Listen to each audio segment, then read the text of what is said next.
vizioso ci sei tu. Al di là del sogno più ambizioso ci sei tu. Al di là delle cose più belle, al di là delle stelle, ci sei tu. Al di là ci sei tu. Soltanto per me, al di là del mare più profondo ci sei tu, al di là dei limiti del mondo ci sei tu.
Buongiorno, buongiorno, al di là della vita ci sei tu, ci sei solo tu.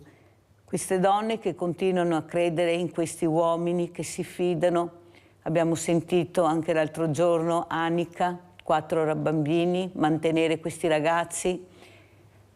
È morta uccisa da una persona. Chi sarà questa persona? Stanno facendo le indagini, il problema è che sono numeri che veramente sono impressionanti per noi donne, che continuiamo a fidarci di persone magari al di sopra di ogni sospetto e dopo troviamo queste povere ragazze, povere donne che fanno tanti lavori per mantenere i loro figli, ammazzate, uccise su un greto di un fiume, su un burrone, come avete sentito poco tempo fa. Dappertutto. È mai possibile questo? La fiducia, ecco, la fiducia che avevamo in questi anni con queste canzoni bellissime del Festival di Sanremo. Abbiamo iniziato con gli anni 50, continueremo ancora con gli anni 60, perché sono attualissime. Ci sei tu, c'è una persona, adesso non si sa più che persona ci sarà, quella che si ama. L'importante è amare, è amarsi, è volersi bene, indipendentemente che sia uomo o donna. Se è amore vero non ha importanza, l'importanza è volersi bene e rispettarsi soprattutto. Rispetto per l'ambiente, per la natura, eravamo i numeri 1 anche come a Sanremo con questi fiori meravigliosi, non so dove siamo andati a finire, però la natura continua a premiarci per quello che può fare, perché non la lasciamo più respirare. E per respirare la natura ne parleremo questa mattina con un ospite gradito. Abbiamo Toio De Savorgnani. Buongiorno, buongiorno De Savorgnani, grazie di essere qui. Allora, si presenti. Beh, allora, il nome e cognome me l'hai già detto, Toio De Savorgnani. Ho ormai raggiunto una certa età, ma la maggior parte degli anni della mia vita li ho passati in prossimità o all'interno della foresta del Cansiglio, che è stato solo non il mio luogo di lavoro, ma anche il mio scopo di vita, direi anche, no? Me ne sono reso conto cammin facendo, cioè che il Cansiglio è un luogo così importante che vale la pena, senza strafare, senza morirci sopra, non sono un martire, ma di dedicare una parte importante del proprio tempo, delle proprie attenzioni e delle risorse anche, insomma, umane, a tentare di far sì che questo luogo rimanga com'è. È un luogo importantissimo, ma io nel momento in cui opero per il Cansiglio, e ringrazio di essere stato chiamato qui per parlare di questo, ho la percezione, ho la sensazione, la convinzione che sto lavorando non per me, non per una mia soddisfazione personale, ma perché questi luoghi come il Cansiglio, ce ne sono molti altri, ma questa è casa mia, ho appunto la sensazione di lavorare su un bene comune e per la comunità. Per far cosa? Per far sì che il Cansiglio rimanga com'è, perché lo sviluppo e il progresso va preso a piccole dosi, altrimenti ci sovrasta e ci autodistruggiamo. Invece conservare l'ambiente vuol dire conservare un patrimonio per il futuro, per chi verrà dopo di noi. Questa si chiama cittadinanza attiva, dove tutti quanti noi dovremmo fare qualcosa, la famosa goccia che se ognuno la mette, forse le cose potrebbero anche cambiare. Salutiamo anche Michele Boato che è collegato con noi. Buongiorno Boato, ecco, come commenta le parole di Toio De Savorgnani che lei conosce molto bene. Ciao Michele. Certo, Toio è l'anima del Cansiglio e io lo seguo da sempre, diciamo ormai da 40 anni, perché è una battaglia che ti affascina e siamo riusciti assieme con tantissime altre persone veramente a impedire disastri o lo sterminio dei cervi o piste che non servivano o strade inutili eccetera, e anzi a fare anche dei miglioramenti, perché quella che era una base missilistica adesso è un bellissimo luogo dove arrivano centinaia di camper e hanno il loro posto per sistemarsi, per esempio. Boato, lei da tanti anni veramente segue specialmente l'ambiente, la natura, il green come lo chiamano adesso, e molti giudicano questi ragazzi che stanno facendo, ecco, delle cose per qualcuno che non vanno bene, sono veramente dei ragazzi visti molto male. Invece io sono convinta che questi ragazzi ci mettono la faccia, hanno il coraggio di metterci la faccia per far capire che forse è arrivato il limite di sopportazione. Ecco, tanti bla bla bla, io ho ricercatori, scienziati che vengono nella mia trasmissione e tutti quanti dicono guardate che se non ci muoviamo subito il tempo è scaduto. Ecco, lei come vede questi giovani che hanno il coraggio veramente di dimostrare, magari anche con gesti che a qualcuno non possono piacere, però loro ci mettono la faccia e lo fanno per un bene comune, non lo fanno per se stessi, per migliorare l'ambiente, o sbaglio? Cosa devono fare più di così per gridare aiuto, guardate che non ce la facciamo più? Esattamente, quello che era scritto, devo dire, per fortuna anche in prima pagina del Corriere della Sera di ieri. C'era un bellissimo articolo che diceva esattamente le cose che ha detto lei adesso, e cioè questi ragazzi, va bene, potranno essere esagerati, ma chi deve prendere le decisioni, chi deve rispondere? Non può rispondere soltanto siete esagerati, deve rispondere coi fatti e non aumentare i danni come il gas, come si sta facendo in Italia, e invece che con le energie rinnovabili. Cioè la risposta deve essere quella di fare le cose, non di star lì a criticarli e basta.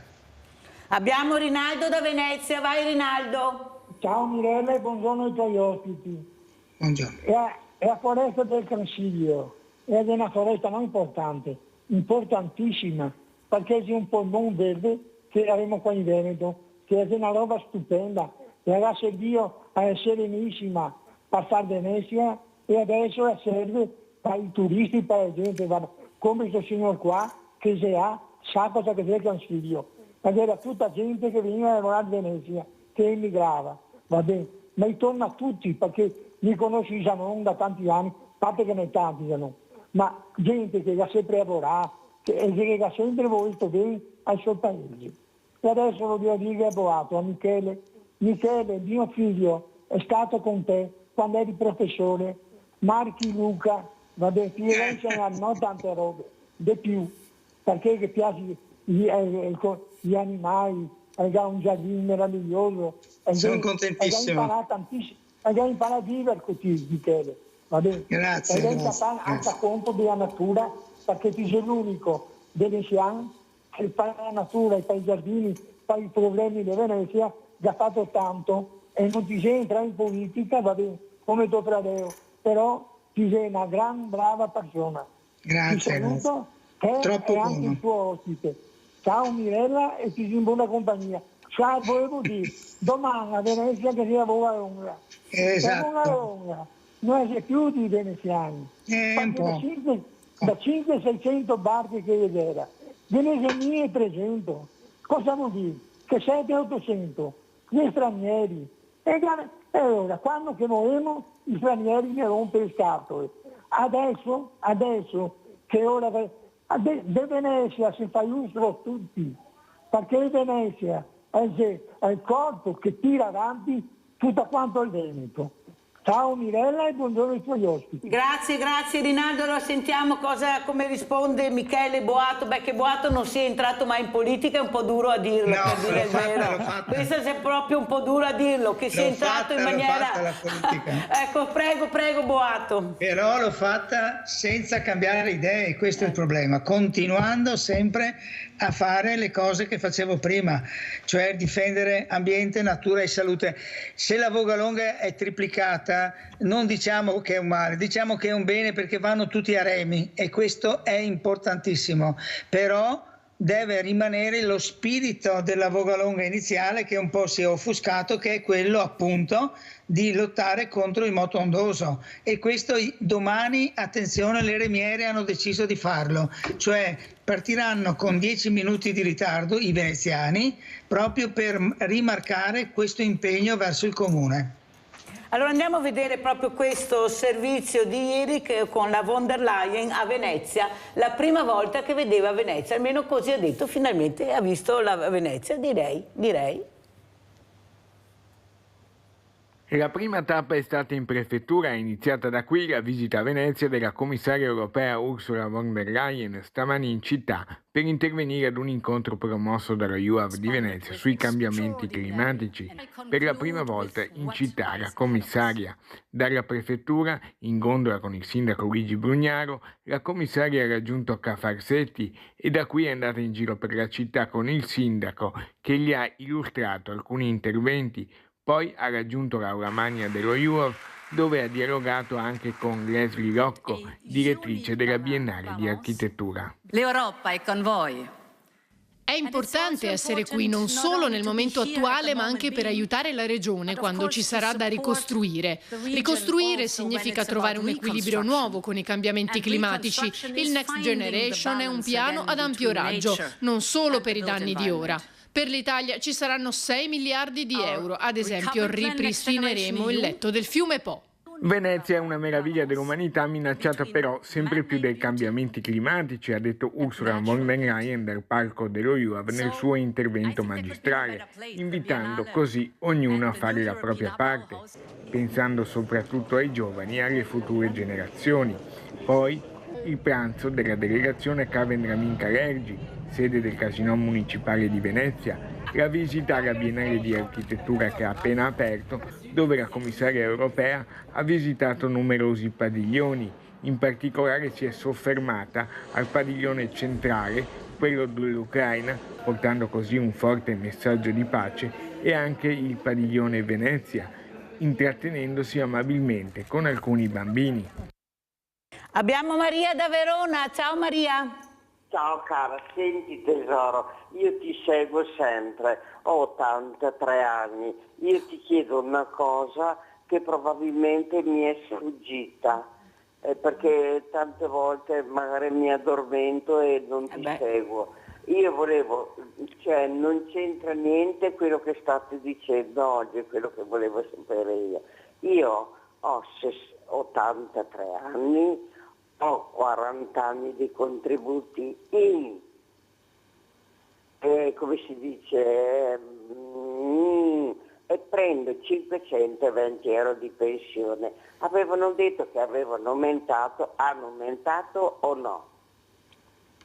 Allora Maria, io ti prego, e l'ho detto forse giustamente come dici tu, non puoi seguire sempre tutto e comunque, che dovete rivolgervi ai CAF. Fatti accompagnare, se sei da sola, da un'associazione di volontariato, sei a Verona, penso che a Verona ci siano tante associazioni di volontariato, se non hai qualche familiare, qualche amico che ti può accompagnare, perché bisogna recarsi a questi CAF, scegliene uno con i documenti per vedere se qualcosa è cambiato, perché è cambiato ed è giusto che tu abbia i diritti che devi avere, però devi farti accompagnare in questi centri. Loro, leggendo le tue carte, i tuoi documenti, ti diranno se questa pensione deve essere aumentata e sarà aumentata o no. Dovete rivolgervi ai CAF, non andate da soli, fatevi accompagnare da qualcuno, sennò cosa serve il mondo del volontariato? Purtroppo, come sentite, ecco, il mondo del volontariato è immenso, ma non riusciamo ad arrivare a queste persone. Allora io mi domando cosa facciamo, cosa stiamo a fare, se poi non riusciamo ad arrivare alle persone che hanno bisogno di essere aiutate. Qualcuno dovrà ecco, visto che Maria ha un nome, un cognome, un indirizzo, dire a Maria queste cose. Non so questi servizi sociali dove sono e come funzionano. Maria chiama Sveglia Veneto e ha fatto benissimo. Perciò Maria, prova a fare quello che ho detto, se non riesci a trovare nessuno richiamami, che vedrai che io ti darò il numero, perché adesso non ce l'ho, di Verona, dove tu potrai essere aiutata da queste associazioni di volontariato che sono nate per quello, per aiutare le fragilità o chi ha bisogno. Detto questo, io vorrei tornare da Toio dei Savognani per commentare questo servizio di questa importante donna che è arrivata per la prima volta a Venezia, ma soprattutto ha detto una cosa importante: vi daremo i soldi, perché di questo si tratta. Tanti inviti, ecco, tanta Europa, Europa, Europa, molti contro, però non avevamo neanche gli occhi da pianza, se non mi dai i soldi ora non so dove che andiamo a trovare per mettere a posto questo paese. Perciò attenzione, quando spariamo cerchiamo di sparare bene, perché se non arrivano i soldi dall'Europa noi non li abbiamo proprio. Prego, Toio De Savognani. Ma io personalmente sono molto ho molti dubbi nei confronti del mondo politico. In questo momento faccio fatica a trovare un riferimento. Mi sento un po' un extraterrestre, o meglio, vedo loro come degli extraterrestri, nel senso che si parla sempre di grandi finanziamenti, ma non vanno mai a finire dove servono veramente. Abbiamo visto con il 110%, no? Ma era veramente necessario in un momento di crisi ambientale profonda, cioè dare il contributo per dipingere le facciate delle case, bene per chi ha ricevuto i soldi e ha rimesso a posto la casa come individui, ma socialmente e comunitariamente secondo me sono soldi spesi male. Progetti di paesetti di poche migliaia di abitanti che ricevono contributi di 1 milione di euro, 2 milioni di euro per fare delle cose che non rimarranno o non sono indispensabili per mettere mano là dove ci sono i problemi, e quando metteranno mano ai problemi li monetizzeranno, cioè daranno dei contributi per far sì che quelli che hanno le grandi imprese economiche e le grandi centri di potere riceveranno ancora soldi per dire che saranno soldi spesi per l'ambiente, ma non saranno per niente spesi per l'ambiente.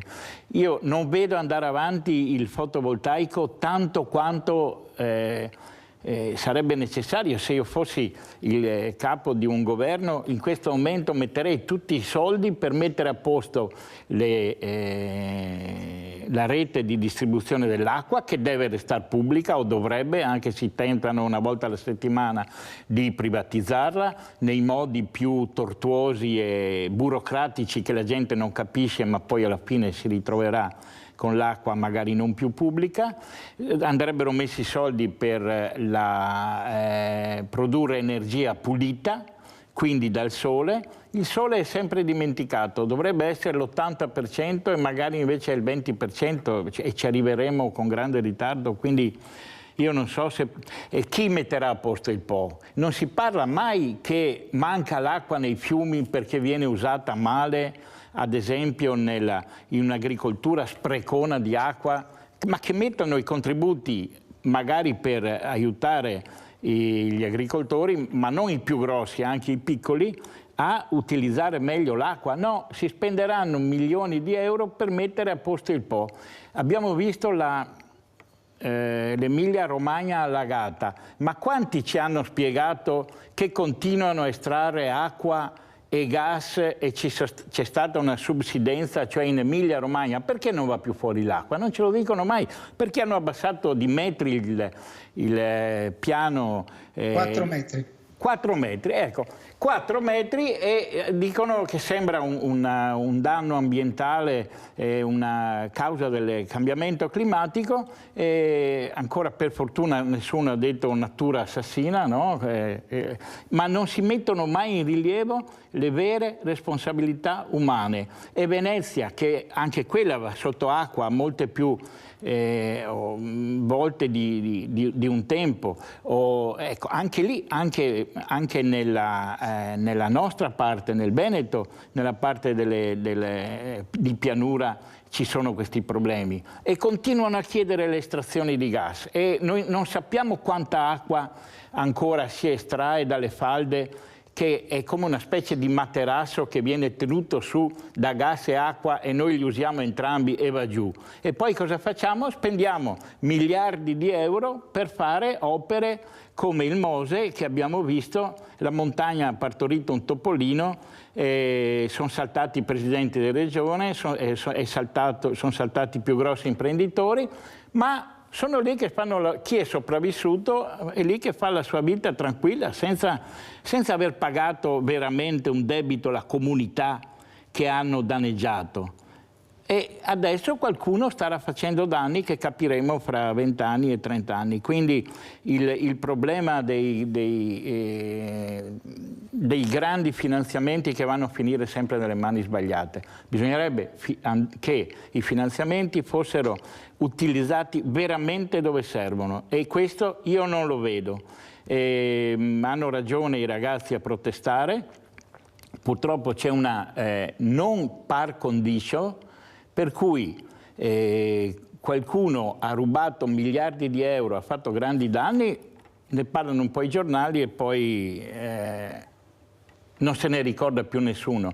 Un ragazzo fa e sbaglia, perché se chiedono un consiglio a me, qualche volta lo fanno, visto che ho quasi 70 anni e da più di 40 anni, da 50 anni mi occupo di anche politica, insomma, da fuori ormai dall'ambiente, io dico non dobbiamo mai fare un atto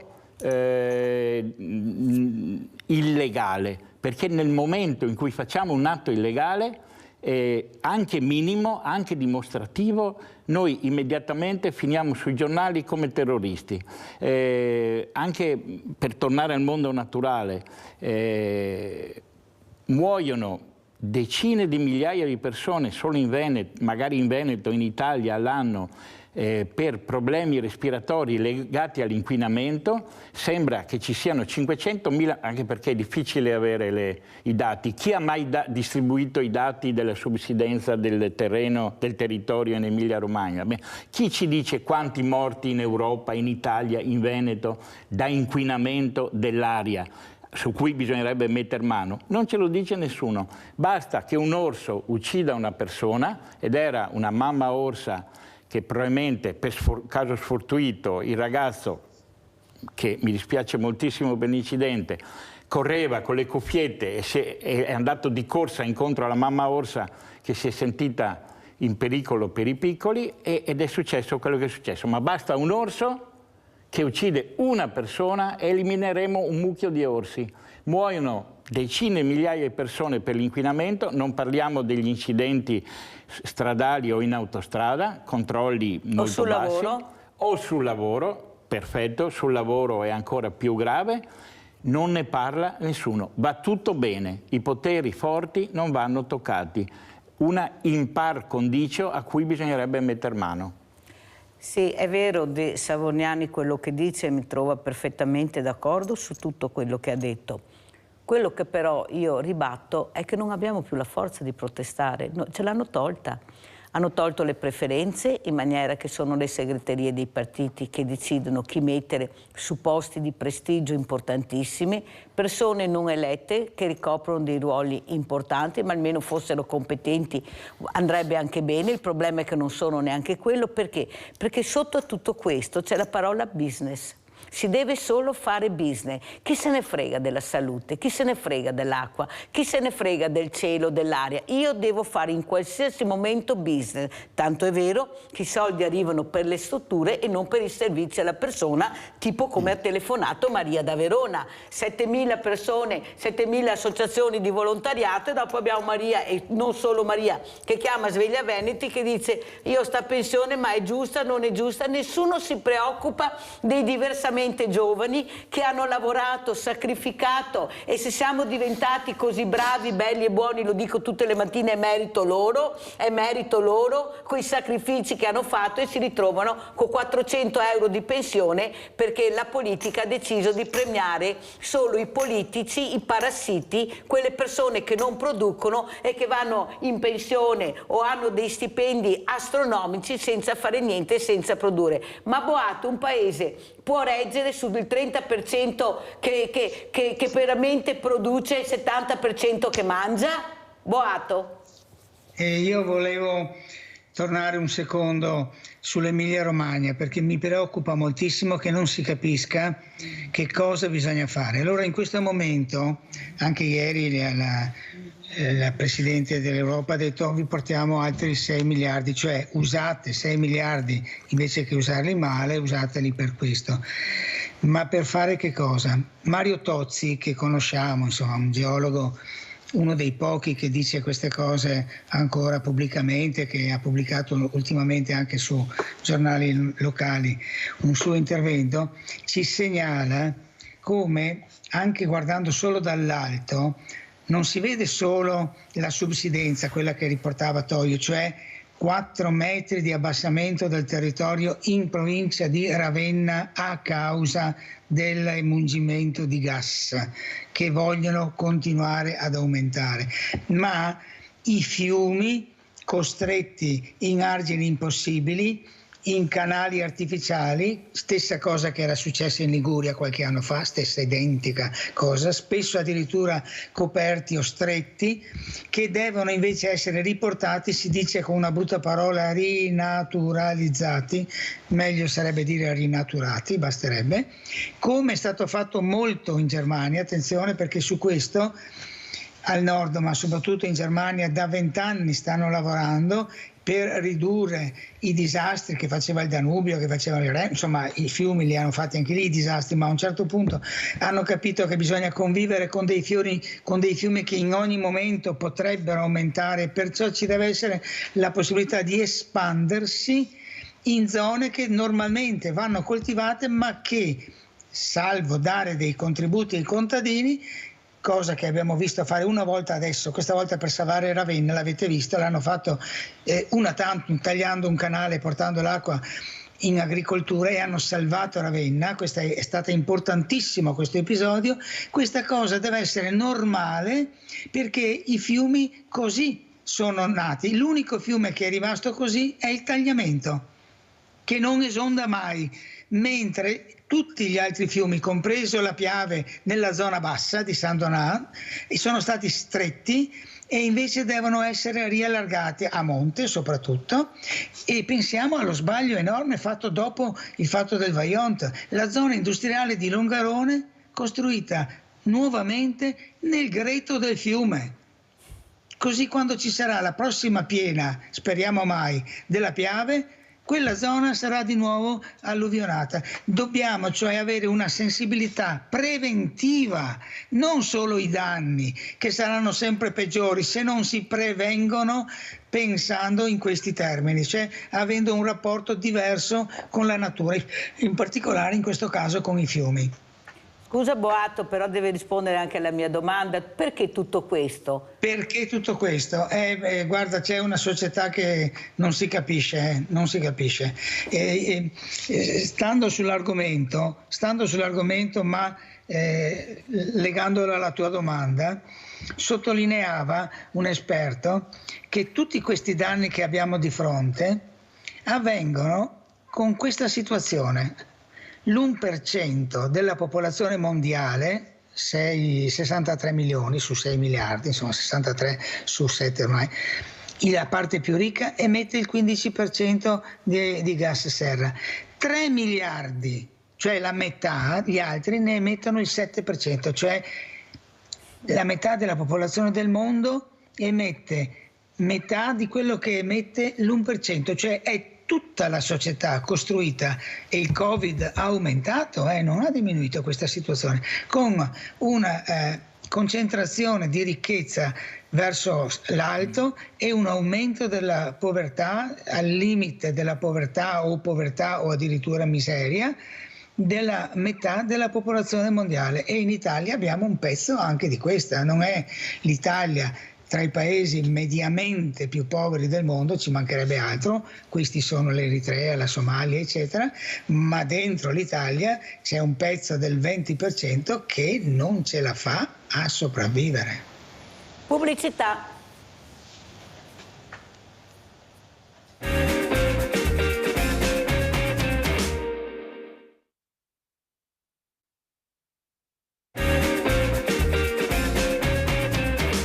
Allora, voi sapete che io leggo la Costituzione e come non mai anche questa mattina è molto utile capirla e conoscerla. Siamo arrivati all'articolo 28. I funzionari e i dipendenti dello Stato e degli enti pubblici sono direttamente responsabili, secondo le leggi penali, civili e amministrative, degli atti compiuti in violazione di diritti. In tali casi la responsabilità civile si estende allo Stato e agli enti pubblici. Poi voglio che lo commenti Boato e anche il nostro De Savognani. L'articolo 29, rapporti etico-sociali. La Repubblica riconosce i diritti della famiglia come società naturale fondata sul matrimonio. Il matrimonio è ordinato sull'eguaglianza morale e giuridica dei coniugi, con i limiti stabiliti dalla legge e garanzia dell'unità familiare. Articolo 30. È dovere e diritto dei genitori mantenere, istruire ed educare i figli, anche se nati fuori del matrimonio. Nei casi di incapacità dei genitori, la legge provvede a che siano assolti i loro compiti. La legge assicura ai figli nati fuori dal matrimonio ogni tutela giuridica e sociale compatibile con i diritti dei membri della famiglia legittima. La legge detta le norme e i limiti per la ricerca della paternità. Allora io partirei proprio Boato, perché la società civile è formata da persone. La cittadinanza attiva è formata da persone e tra queste molte famiglie che stanno perdendo, non tutti per fortuna, i valori e soprattutto le radici dell'educazione e del rispetto da insegnare ai propri figli. Non hanno colpa i ragazzi, c'è qualche anello alla base che manca. Cosa dice Boato? Perché poi se questi ragazzi si esprimono, hanno le idee chiare su quello che vorrebbero avere, non chiediamo a loro che lavoro vuoi fare a 14 anni, ma cosa vuoi che sappia io a 14 anni che lavoro vorrò fare? Chiedimi come vivo, cosa vorrei migliorare, cosa sono le cose che non funzionano che loro lo sanno, perché abbiamo dei creativi, guardate che non sono stupidi come qualcuno pensa. Prego Boato. È vero, io ho fatto 25 anni l'insegnante e questa cosa la condivido al 100%, cioè una volta che tu scateni la creatività, la fantasia e la voglia di fare degli studenti, e parlo dell'età più critica che è quella dei 13-15 anni, quando non sono più bambini ma non sono ancora veramente adulti, e lì c'è il momento di crisi, no? Il momento in cui possono fiondarsi i delinquenti che portano la droga, il momento in cui si perde la voglia di studiare o di fare qualcosa, il momento insomma in cui bisogna starci con la massima attenzione. Se in quel momento lì non c'è una grandissima attenzione dei genitori e degli insegnanti, io sottolineo questa coppia che spesso è conflittuale, che è incredibile che sia conflittuale, è incredibile. Dovrebbe essere una comunità quella che accoglie i giovani, i ragazzi in questo caso, e che li fa sbocciare, perché vogliono sbocciare. Ma se tu non dai a loro gli strumenti, per esempio gli insegnanti devono essere preparati, prima cosa, e non devono perdere tempo, non devono tirare a campare, come si dice, ma anche i genitori devono essere preparati. Tu non puoi avere dei figli e poi fregartene, devi prenderti la responsabilità, che non è fare il dittatore, il comandante, ma è il colloquiare, lo studiare. C'è un problema, hai un problema, affrontiamolo assieme. Che dialogo c'è in questo momento? Spesso non c'è dialogo. E la televisione, ma soprattutto in questo momento i telefonini eccetera, diventano il modo per superare il problema. Ma sì, compragli un telefonino e che s'arrangi. Guardate che questa è un grande depauperamento della società, non solo dei ragazzi, perché quella società lì avrà delle persone che hanno meno voglia di lavorare. Allora Boato la interrompo perché sennò mi cade la linea. Abbiamo Franco da Boara Pisani. Ciao Franco, bentornato. Buona giornata a tutti e tutti i tuoi ospiti e a tutti i tuoi ascoltatori. Vorrei interloquire con il signor Boato. Signor Boato, io sono un giovanotto di 81 anni. Ho scelto di vivere nei campi, potevo fare di altro molto più remunerativo, economicamente più gratificante, ma non me ne importa niente. Il pane non mi manca, vivo di erbe, di acqua e dei prodotti che produco io, il vino me lo faccio io, o lo compro da amici che sono seri, produttori onesti.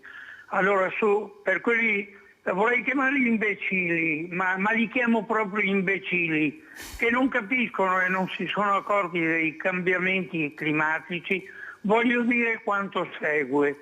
2 anni fa a casa mia le piante hanno fiorito in ottobre, mai successo in vita mia.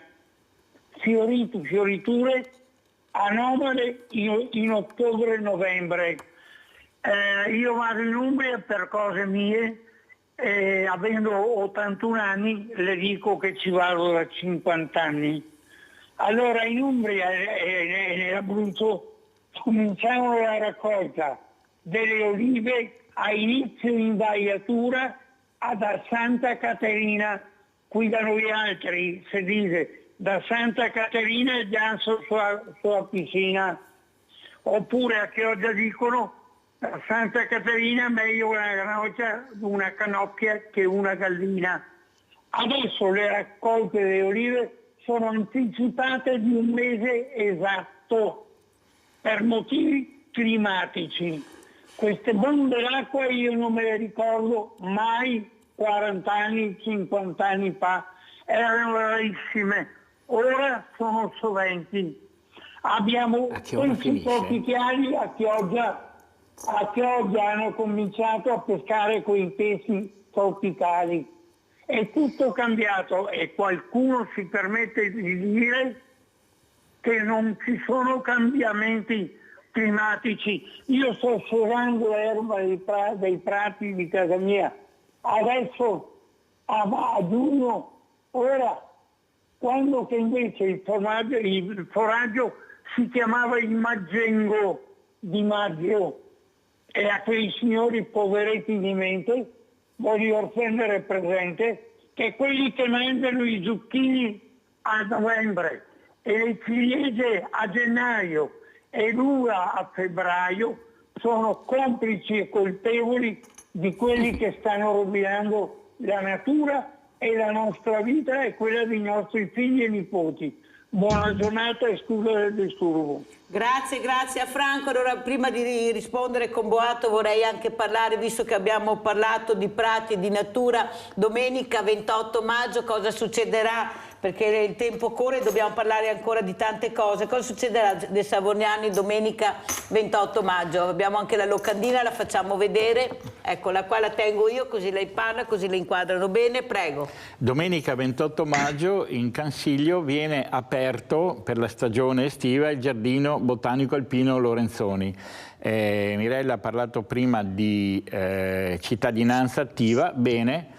Il giardino è gestito dalla Regione, Veneto Agricoltura, che mette gli operai e le attrezzature, ma per le attività di animazione, quindi l'apertura il sabato domenica, le visite guidate e le moltissime iniziative che ne vengono fatte, 70-80 nel giro di 4 mesi, ecco, è fatta col volontariato e quindi con l'impegno personale, col tempo libero, ed è un esempio di cittadinanza attiva. Anche l'altra, però poi continuiamo con sabato 3 giugno, eccola qua, prego.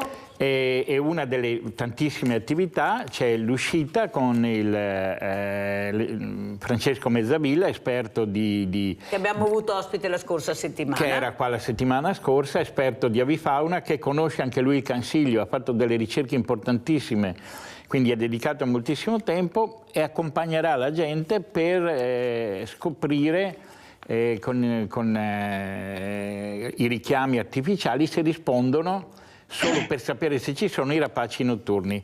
Ecco, e l'altra notizia è che a metà giugno inizierà un evento di 4 giorni che si chiama è stato chiamato Cansiglio in Vita, un festival della foresta, è un'occasione per parlare del Cansiglio e della foresta in generale in un modo diverso. Cioè la foresta non è solo una fonte economica di legname, il pascolo non è soltanto una fonte di nutrimento per le mucche che daranno il latte, da cui si farà il formaggio biologico del Cansiglio, ma il desiderio è avvicinarsi alla foresta in un altro modo. Cioè in che modo? Quello di considerare la foresta e gli alberi, quindi le sue parti, come creature viventi con cui rapportarsi e avere un contatto, un rapporto amichevole, non utilitaristico, non interessato,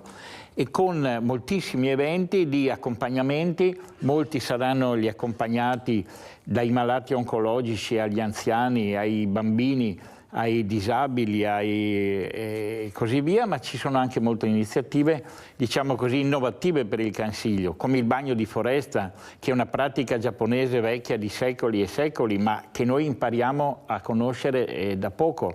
Andare in foresta, avvicinare un albero e abbracciarlo e sentire che cosa ti deve dire quell'albero, che cosa ti può dire. Le sorprese sono sempre molte, emozioni forti,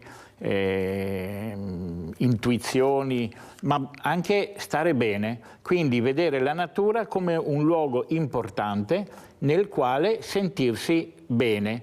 Ecco, è l'alternativa al mondo, diciamo così, caotico, disordinato, ma tutto finalizzato al business. Si va in foresta gratis per stare un po' in tranquillità, in silenzio, accompagnati, stando bene. Le informazioni sono sul sito www.cansiglioinvita.it. 4 giorni di eventi.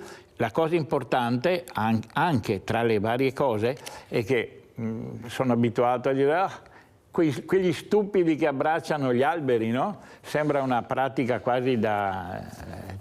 magari ti fanno anche le battute se sei New Age, se sei un hippie, che sostanze usi, eccetera. Ma invece questa volta queste attività di approccio emotivo alla foresta e di scambio, perché è uno scambio, è patrocinato, oltre che da Veneto Agricoltura, anche dall'Università Ca' Foscari di Venezia, ma soprattutto dall'Università di Padova e dal corso di laurea in Scienze Forestali. Quindi che dei forestali comincino a parlare di alberi come esseri viventi, così come Mancuso, Stefano Mancuso, ci sta insegnando ormai da parecchi anni, ecco, per fortuna questi messaggi cominciano a penetrare nel mondo scientifico e questo è va molto bene. Speriamo che questa cosa vada avanti, è una delle soluzioni possibili, no? Dobbiamo cambiare noi uno per uno, abbiamo la responsabilità uno per uno di noi, non è sempre colpa del governo, non è colpa, cioè sì, non è colpa delle grandi lobby economiche, ma come ha detto l'amico prima Franco, che anche lui, anch'io ho l'orto a casa, vivo anche coltivando nei tempi giusti, nelle stagioni giuste, ma provate a farvi un pasto a base di ortiche, coste selvatiche e di tarassaco, i fiori gialli, il pisacandela, sono buonissimi. E invece di andare al supermercato a comprare qualcosa, imparate a usare le erbe, a coltivarle, eccetera. Ecco, sono tutte soluzioni per tornare un po' indietro. Allora, io vorrei tornare alla Costituzione con Boato su questo articolo 28, perché voglio che Boato faccia la sua riflessione. I funzionari, i dipendenti dello Stato e degli enti pubblici sono direttamente responsabili, secondo le leggi penali, civili e amministrative, degli atti compiuti in violazione dei diritti. Scusa Boato, questa è la Costituzione, certo, questo è scritto, ma mi sembra che questo non avvenga, che si passi facilmente il cerino. La politica si è tolta un osso duro, la responsabilità l'ha data ai dirigenti, ma i dirigenti hanno trovato altre scappatoie se si sbaglia. Il colpevole non si sa mai chi è, il cerino passa perché sono in tanti, è una squadra enorme e a questo punto tu dici ma chi è il colpevole? Scarpa grossa, quello che paga sempre è la scarpa grossa, quello che non può permettersi l'avvocato del grande foro, quello che non ha la possibilità di sostenere veramente un giudizio breve con questi processi che durano un'infinità. Se non hai tanti soldi alla prescrizione non ci arrivi, non la vedi neanche, però la Costituzione è chiara. Allora cosa facciamo se nella Costituzione è scritto ma se poi non viene applicato quello che è scritto? Prego. L'Italia è piena di casi di cui hai parlato tu adesso, non solo relativamente a danni ambientali, ma anche a cose anche altrettanto gravi. Pensiamo alla questione di mafia, tanto per capirci, insomma. E i funzionari spesso ci sono dentro fino al collo. Funzionari dello Stato stiamo parlando adesso, non privati. I privati, certo, ma anche dello Stato o degli enti locali. Io sono ogni giorno in contrasto con accertamenti, dichiarazioni, relazioni di funzionari di comuni che certificano il falso, che si dimenticano di citare una legge che dovrebbe essere citata, per cui quella cosa non si potrebbe costruire lì perché quella è una zona inedificabile, sistematicamente.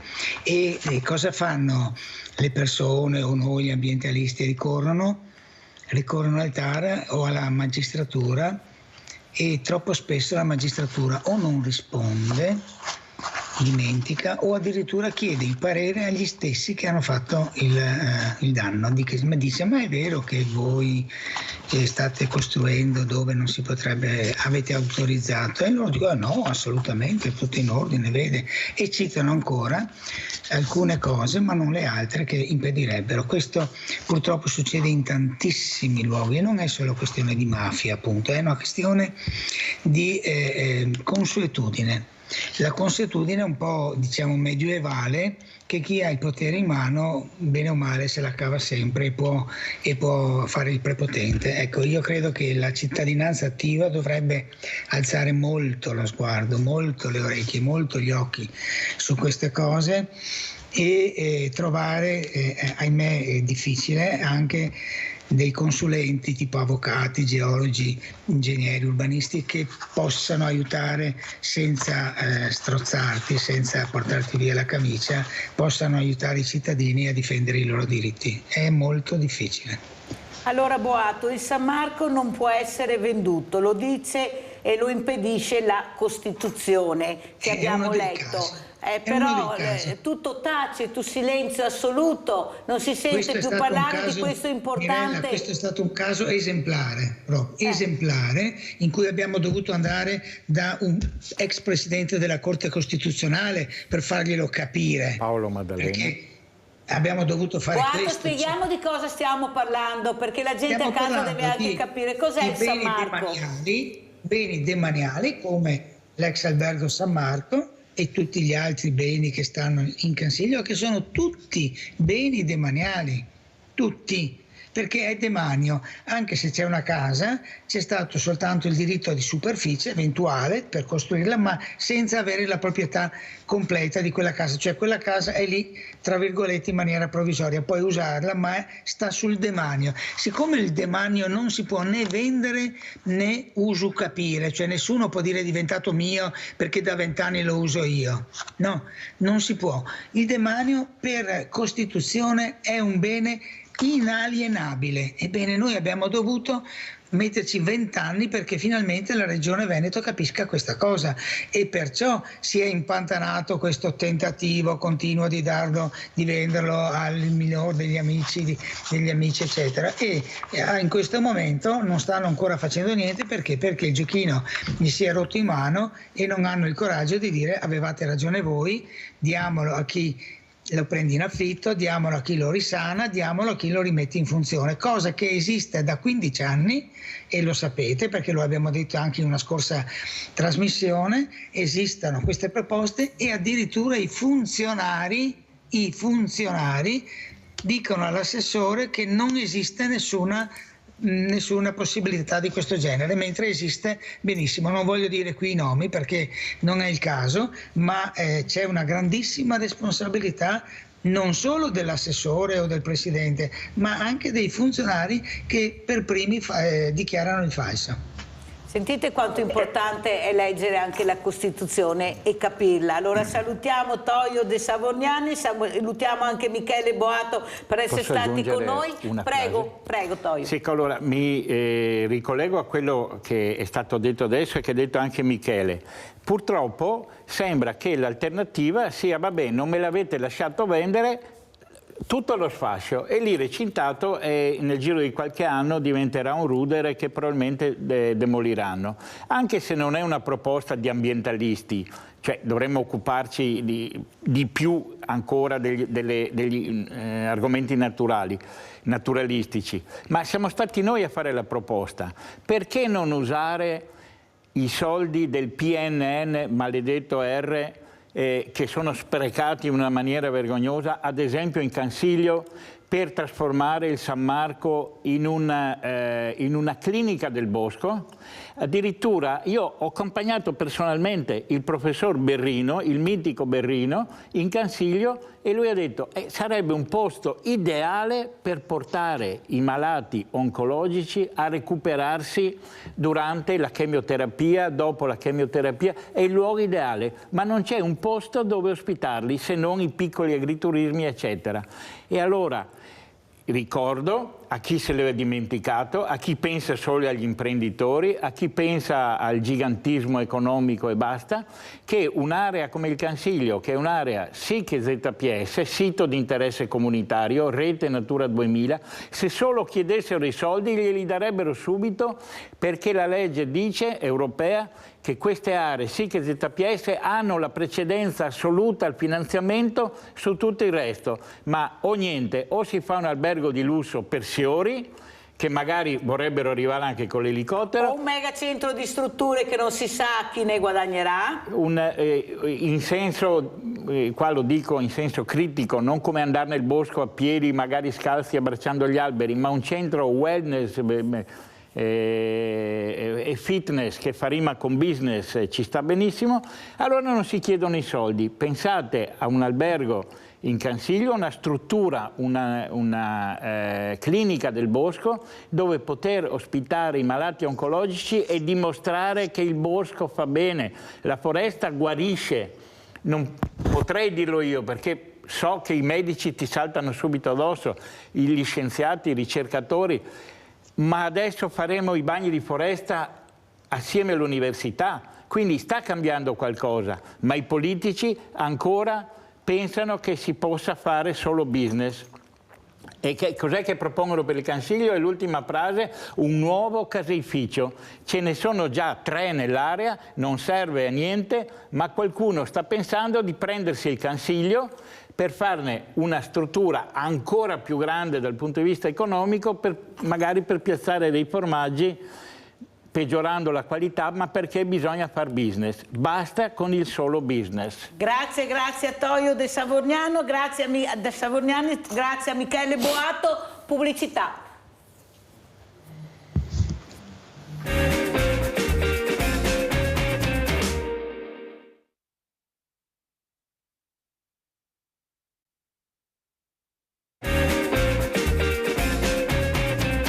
E vi presento subito altri 2 graditissimi ospiti. Abbiamo collegata da Mestre Graziella Lazzari Peroni, Presidente Veneto ANFAS.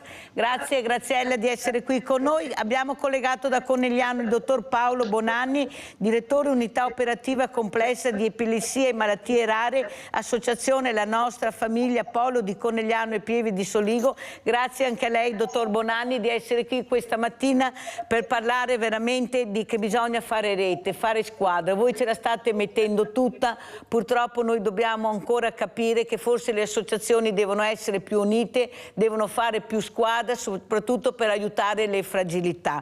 Graziella Lazzari Peroni, Presidente ANFA. Intanto Graziella ti ringrazio per il supporto che mi stai dando a Villa Margherita, sei una delle poche che ha capito cosa vuol dire fare inclusione e soprattutto fare squadra, ma è molto difficile, qualcuno non vuole ascoltare, non vuole sentire, però chi ne paga le conseguenze, questi ragazzi che non hanno purtroppo voce in capitolo non possono difendersi e devono essere gli altri che decidono per loro e non sempre decidono nella maniera giusta. Ma allora è più importante aiutare le fragilità o riuscire a rimanere in una bolla che non si sa a chi gioverà? Prego Graziella. No, allora guarda, intanto buongiorno e grazie. Grazie di tutto quello che ci date la disponibilità per poter dire per poter trattare alcuni argomenti. No, non sarà più possibile pensare al proprio orticello, ormai tutto sarà rete, ma dobbiamo pensare che bisogna costruire una rete buona, perché far rete non significa essere efficienti, quindi l'efficienza e l'efficacia al minor prezzo umano sto parlando, non parlo di business eccetera, ma il minor prezzo è proprio per garantire alle persone che non hanno la capacità o la possibilità di scegliere, perché qualche volta la capacità ce l'avrebbero, però non gli diamo l'opportunità di scegliere. E allora perché non gli diamo l'opportunità di scegliere? Perché noi siamo sempre alla ricerca della tutela, che non si facciano male, che non della qualità della vita, perché di fatto voglio dire noi abbiamo bisogno di costruire dei percorsi, sono percorsi di autonomia, di quell'autonomia possibile, non possiamo pensare che tutti saranno mai autonomi, ma la cosa più bella è che se lavori insieme riesci a costruire tipo un puzzle, un bel quadro. Ecco, questa è la figura, la metafora che potrei dire. Sai qual è, Mirella, la questione, e sentivo anche stamattina altri argomenti per TV, il problema grandissimo è questa enorme massa burocratica che non ci fa più neanche respirare comunque. Allora sentiamo anche cosa ne pensa il dottor Paolo Bonanni. Abbiamo sentito, dottore, prima questi importanti ospiti dove hanno parlato di salute, della natura. Vivere in natura vuol dire vivere in salute. Lei cosa ne pensa, dottor Bonanni? Questo consiglio che potrebbe far respirare anche le persone oncologiche, dando anche una struttura, basterebbe rimetterla a posto, è del demanio, però non si pensa mai alla persona, si pensa a qualcos'altro. La direzione viene presa in modo sbagliato. Come commenta, dottor Bonanni? Penso che sia assolutamente una visione corretta quella di riuscire a creare delle situazioni dove le persone possano migliorare la loro qualità di vita ed eventualmente anche prevenire molte patologie, quindi sono assolutamente d'accordo con questa visione, insomma, ecco. Da parte nostra sicuramente come ente, come ospedale di ricerca, cerchiamo assolutamente di favorire queste opportunità, cerchiamo assolutamente di creare una rete che possa nel territorio, nel nostro caso anche nel territorio nazionale, assolutamente cercare di fare il meglio per i nostri pazienti. E Graziella prima ha toccato un tema importante che è quello della qualità di vita. Curare le persone non vuol dire soltanto dargli di farmaci o cercare comunque di fare un buon approfondimento diagnostico, ma significa anche proprio cercare di migliorare la qualità di vita, cioè fare in modo che non venga solo curato il sintomo, ma venga presa in carico tutta la patologia, tutta la vita del paziente con disabilità, che molto spesso è resa meno buona proprio da fattori legati all'ambiente, al contesto. Ecco.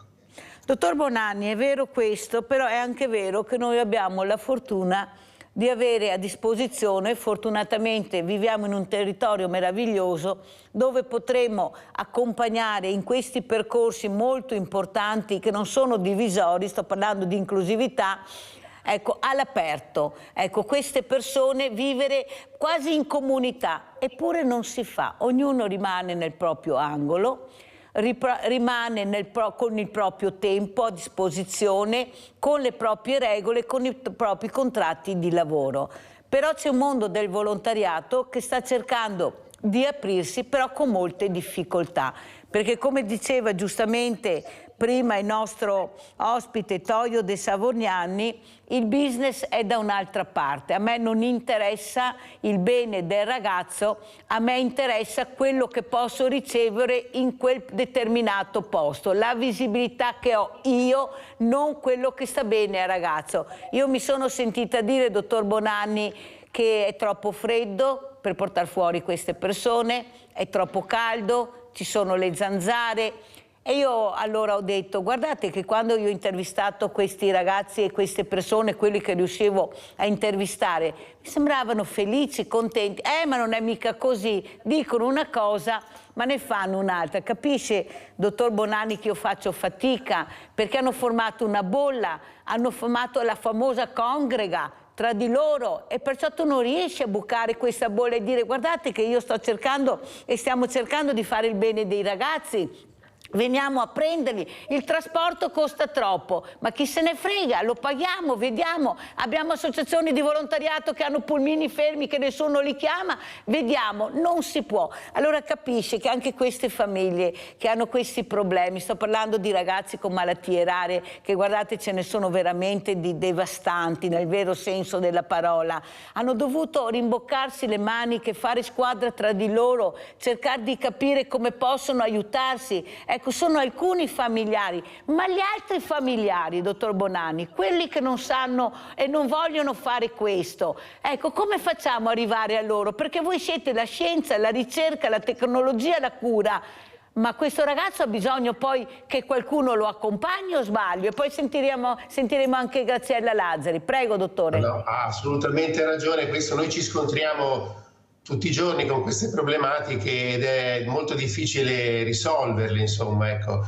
Il mondo del volontariato è un mondo eccezionale che anche al nostro ente sta dando una grande mano, perché abbiamo sicuramente gli stessi problemi, poi l'associazione della nostra famiglia riesce in qualche modo comunque, grazie al volontariato, ma grazie anche a delle iniziative prese dall'ente stesso, a raccogliere questi pazienti e a portarli insomma nelle sedi di riabilitazione. Sono assolutamente anche convinto che portare fuori i ragazzi, portarli nel contesto sociale sia assolutamente fondamentale, ma anche in questo diciamo che il volontariato dà una grande mano, ma sono d'accordo che non può essere l'unica risorsa, l'unica soluzione, insomma, ecco.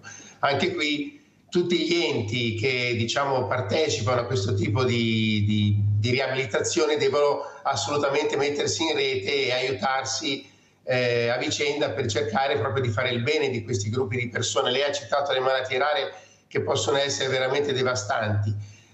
Io mi occupo di epilessia e di malattie rare, dove l'epilessia è sicuramente una parte importante dei sintomi, e le assicuro che effettivamente ci sono dei pazienti che necessitano di questo tipo di, diciamo, anche di riabilitazione all'aperto, di essere proprio inseriti nel contesto sociale. L'epilessia, faccio un esempio, è una patologia che crea un grande stigma sociale, no? Fin dall'antichità è stata una malattia che, diciamo, è stata considerata una patologia, le persone come possedute dal demonio, come possedute da una sorta di forza soprannaturale. Per cui sono persone che nel loro ambiente, nell'ambiente sociale, subiscono questo stigma.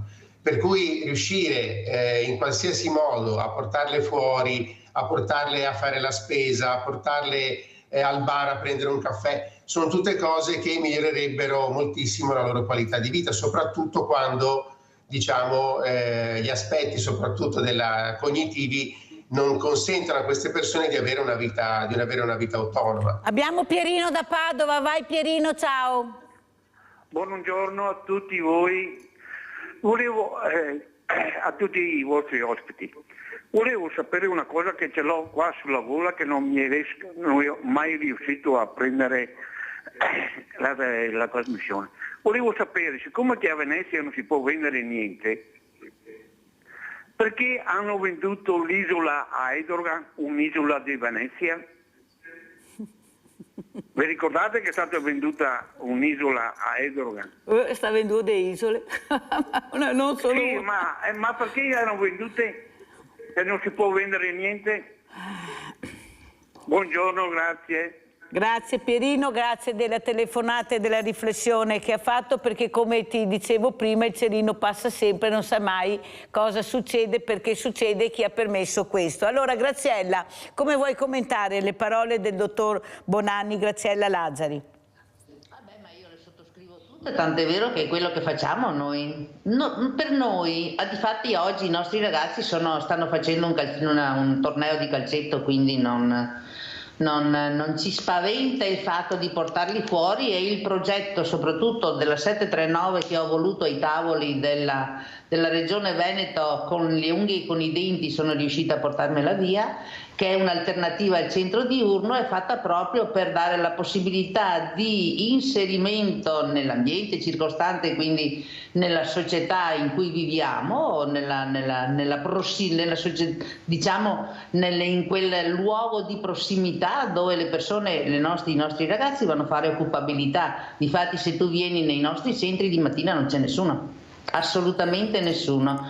In questo periodo stanno andando addirittura, come l'anno scorso d'altra parte, a fare la raccolta dell'antico aranceto di Villa Pisani, e loro vanno là. Sai benissimo quanto vengono da te nella tua villa, sai benissimo quanto gravi sono, perché tu li vedi. Noi abbiamo difatti un parco di 9 pulmini, quindi li muoviamo dappertutto. Ci costa, certo che ci costa, però ci sono 2 o 3 cose che sono particolari. Io ho una figlia che, oltre ad essere autistica, la ciliegina sulla torta nell'età puberale, come il 30% degli autistici, ha avuto anche l'epilessia, ha manifestato anche la sindrome epilettica. Diciamo che tutto il lavoro che avevo fatto fino a 14 anni è stato come un virus nel computer, si è proprio completamente, diciamo, cancellato. Ovviamente lavorare nelle persone adulte e abilitare le persone adulte è molto molto più difficile che lavorare quando erano bambini, però tante manifestazioni dell'autismo Gloria non le ha: l'evitamento oculare, il camminare sui cosi, sulle punte dei piedi, l'urlo, comunque voglio dire, tante cose sono scomparse. E qual è il problema? Come diceva il dottor Bonanni prima, è che le persone, cioè non abbiamo la formazione fuori, nelle scuole prima di tutto, e non pensate che Gloria ha 30 anni e a tutt'oggi non esiste quello che io chiedevo già 30 anni fa. La formazione per seguire questi ragazzi, perché come continuavano a dire che lei non sapeva niente, non capiva niente, continuano ancora a dirlo oggi, ancora oggi, quando sappiamo benissimo quanto le persone, quanto sia diversa la persona autistica, quanto sia diverso anche chi ha un ritardo mentale, quanto possa recuperare. Insomma, noi possiamo recuperare da 0 a 99 anni, sia per le persone normodotate ma anche per le persone con disabilità. Il cammino deve essere un cammino da evitare di tenerli, come dici tu, no? Nella bolla. Perché? Perché più li teniamo nella bolla e più creiamo proprio dei disabilifici, più invece li portiamo fuori a vivere nella normalità, chiamiamola normalità anche tra virgolette, insomma, però più diventano normodotati. Perché? Perché c'è anche un apprendimento che è quell'apprendimento costante della vita di tutti i giorni. Quindi ben venga il fatto di portarli fuori, ben venga anche, guarda, prima quando mi dicevi che stanno chiudendo e non si sa cosa faranno del San Marco, stanno chiudendo anche quel bellissimo ospedale che c'è a Misurina. Ho sentito. Ci sono tante cose che stanno chiudendo, ma io voglio dirvi voglio portare la mia esperienza di quando sono stata caposala per tantissimi anni all'ospedale al mare. Beh, quello era il posto per eccellenza per far star bene le persone, perché era un paese nel mare, con il mare, tutti camminavano, nessuno restava, a meno che non ci fossero proprio patologie particolarmente debilitanti o particolarmente impegnative, ma sai quanta gente durante l'estate andavano giù nelle panchine e restavano a vivere in mezzo agli alberi, alla salsedine, e si parlavano tra di loro, e quella era una parte di quel programma terapeutico che garantisce anche l'uscita dalla patologia.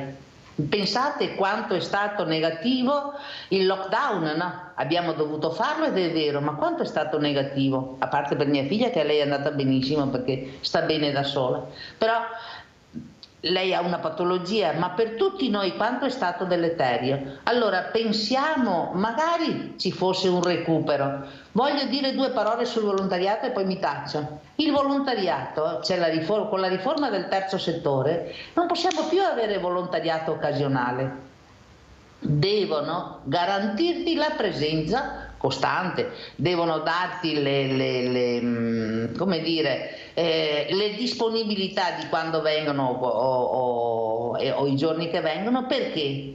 Perché adesso è conteggiato dal punto di vista economico. Tu hai 20 volontari, 50 volontari, 100, ma lo saprà bene anche il dottor Bonanni, perché anche la nostra famiglia si adegua e dovrà adeguarsi a queste cose qua. Per cui sappiamo benissimo che cosa vuol dire. Io come ANFAS nazionale, ne parleremo adesso, ma ne stiamo già parlando, perché ci sono sempre legacci maggiori, sempre, cioè la persona non può più dire io ho 2 ore e vengo da te. No, deve essere regolamentata, perché altrimenti non puoi fare uscire i ragazzi solo con il volontario, perché il volontario deve prestare la sua opera gratuita, ma non è responsabile di quello che può succedere alla persona con disabilità, per cui deve mandarlo fuori con un dipendente e un volontario.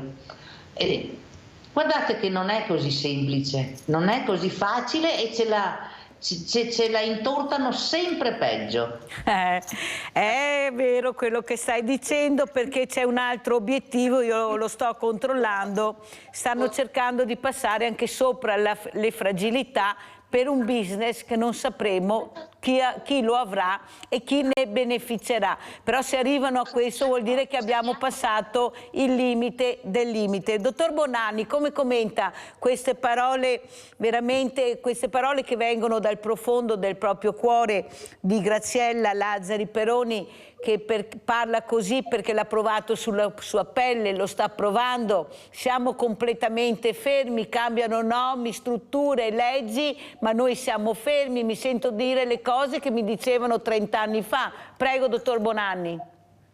Sì, purtroppo è triste sentire queste parole, vedere anche noi nella nostra esperienza ogni giorno ricevere questi bambini e anche adulti, accoglierli, cercare di farsi carico veramente di tutte le problematiche. nella mia unità il punto di partenza è sicuramente l'epilessia, quindi le crisi epilettiche che comunque sono diciamo devastanti come patologie in alcune situazioni, ma che poi si tirano dietro, oltre alla patologia organica in sé, anche tutta una serie di conseguenze appunto sociali, diciamo neurobiologiche, psicologiche e cognitive, per cui noi cerchiamo veramente di fare un lavoro che possa prendere in carico nel complesso la patologia. Quindi in un'equipe multidisciplinare cerchiamo veramente di, nei giorni che i bambini stanno nel nostro ospedale, o anche gli adulti, ripeto, cerchiamo di capire quali sono tutte le problematiche di quella persona, che non sono soltanto la malattia epilettica, ma sono anche tutte le sue conseguenze.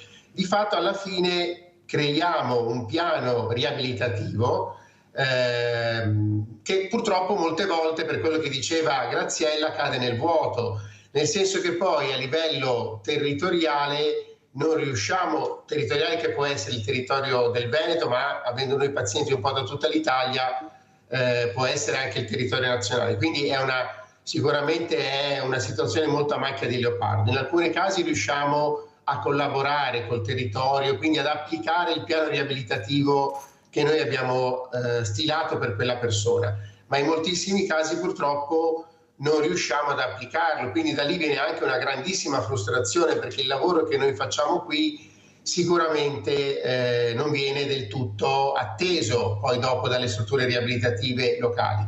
La nostra famiglia per fortuna è organizzata come l'ANFAS in una serie di centri di riabilitazione, per cui qualche volta riusciamo a soddisfare alle necessità riabilitative della persona proprio grazie a questa rete, quindi alla rete dell'ANFAS, ma anche alla rete dell'associazione della nostra famiglia.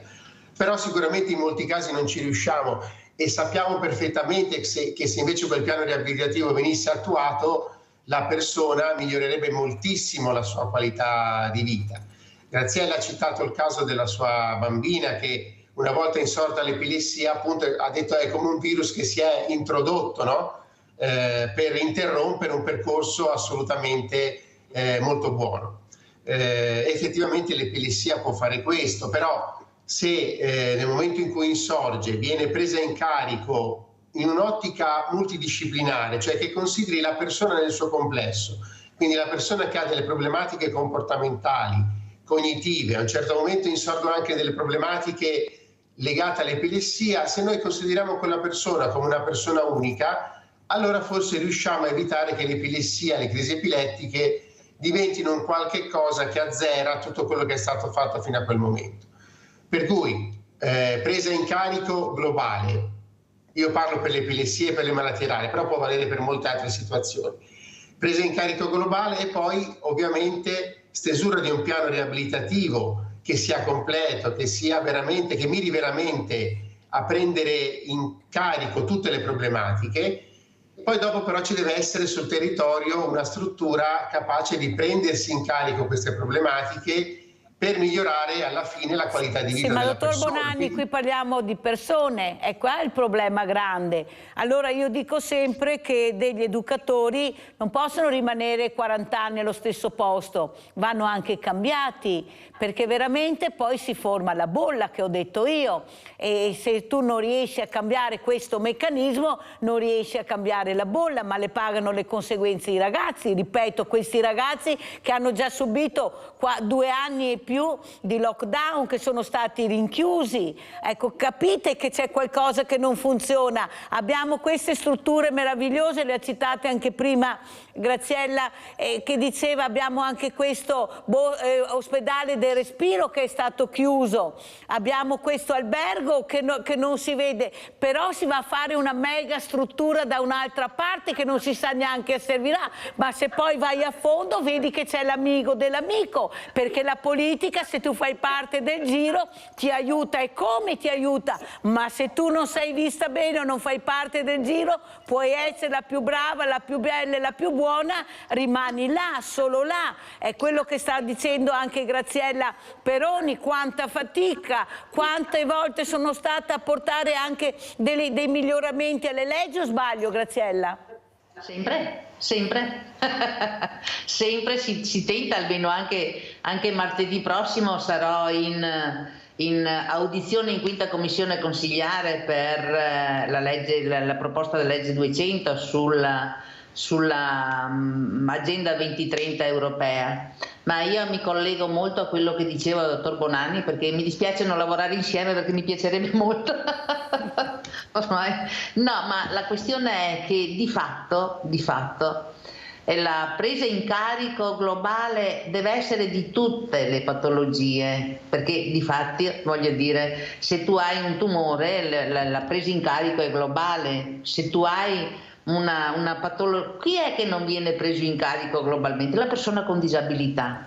Perché? Perché manifesta una sindrome, più sintomi, manifesta più patologie, e magari ci fosse una equipe multidisciplinare che prende in carico. Noi ne parliamo ormai da 30 anni, vero dottor Bonanni? Da quanto tempo è che ne parliamo? Da una vita? La presa in carico, la diagnosi precoce, sappiamo benissimo quanto sia importante e non viene fatto. Stamattina parlavo con un genitore che mi diceva, mi chiedeva come fare per arrivare a fare la revisione di suo figlio disabile. Loro sono una coppia di italiani che hanno lavorato parecchio in Germania, e non è che io sia un'esterofila, ci mancherebbe altro. Io bene nel mio paese, amo il mio paese, vorrei cambiare il mio paese, però lui mi ha detto: guarda, quando il nostro figlio è nato disabile, sapevamo che era disabile, che aveva una disabilità, noi siamo venuti fuori dal reparto di ostetricia e ginecologia già con tutta la certificazione fatta. Perché da noi no? A parte quello che non sappiamo, perché la malattia rara, però microcefalia, tutte quelle patologie rare che già conosciamo, io non potevo sapere che mia figlia sarebbe stata un'autistica, ma avrei saputo benissimo se avessi avuto l'epicanto prominente agli occhi a mandorla, perché sarebbe stata una trisomia 21, cioè voglio dire un Down. E perché non vengono fuori già con tutti gli incartamenti fatti per supportare la famiglia, che già è un dramma? Credetemi, è un dramma avere un figlio disabile, perché quello che io ho sofferto ieri con mia figlia è stata una roba non dicibile a parole. A volte dico sempre che la morte non è il peggior di tutti i mali, ma io do la vita per mia figlia, e qualunque mamma, qualunque famiglia, qualunque papà dà la vita per i propri figli. Allora, perché non riusciamo a fare quel poco? Perché è poco, sapete. La linea che diceva il dottor Bonanni prima è una linea che non è che richiede, sapete che cosa richiede? Professionalità, formazione e molta umanità. Per non parliamo dell'adozione, che arrivano questi bambini, questi ragazzi, e questi genitori si ritrovano poi a combattere delle patologie che non conoscevano, nessuno dice niente, è una cosa scandalosa. Vogliamo parlarne, Graziella? Vogliamo parlarne anche di questo, o vogliamo rimanere fermi e mettere, come sempre dico, la cenere sotto i tappeti? Perché qualcuno sta facendo questo, non vorrebbe sentire queste cose che noi diciamo non solo questa mattina ma tantissime volte. Abbiamo Raffaella da Paese. Ciao Raffaella. Buongiorno ai tuoi ospiti.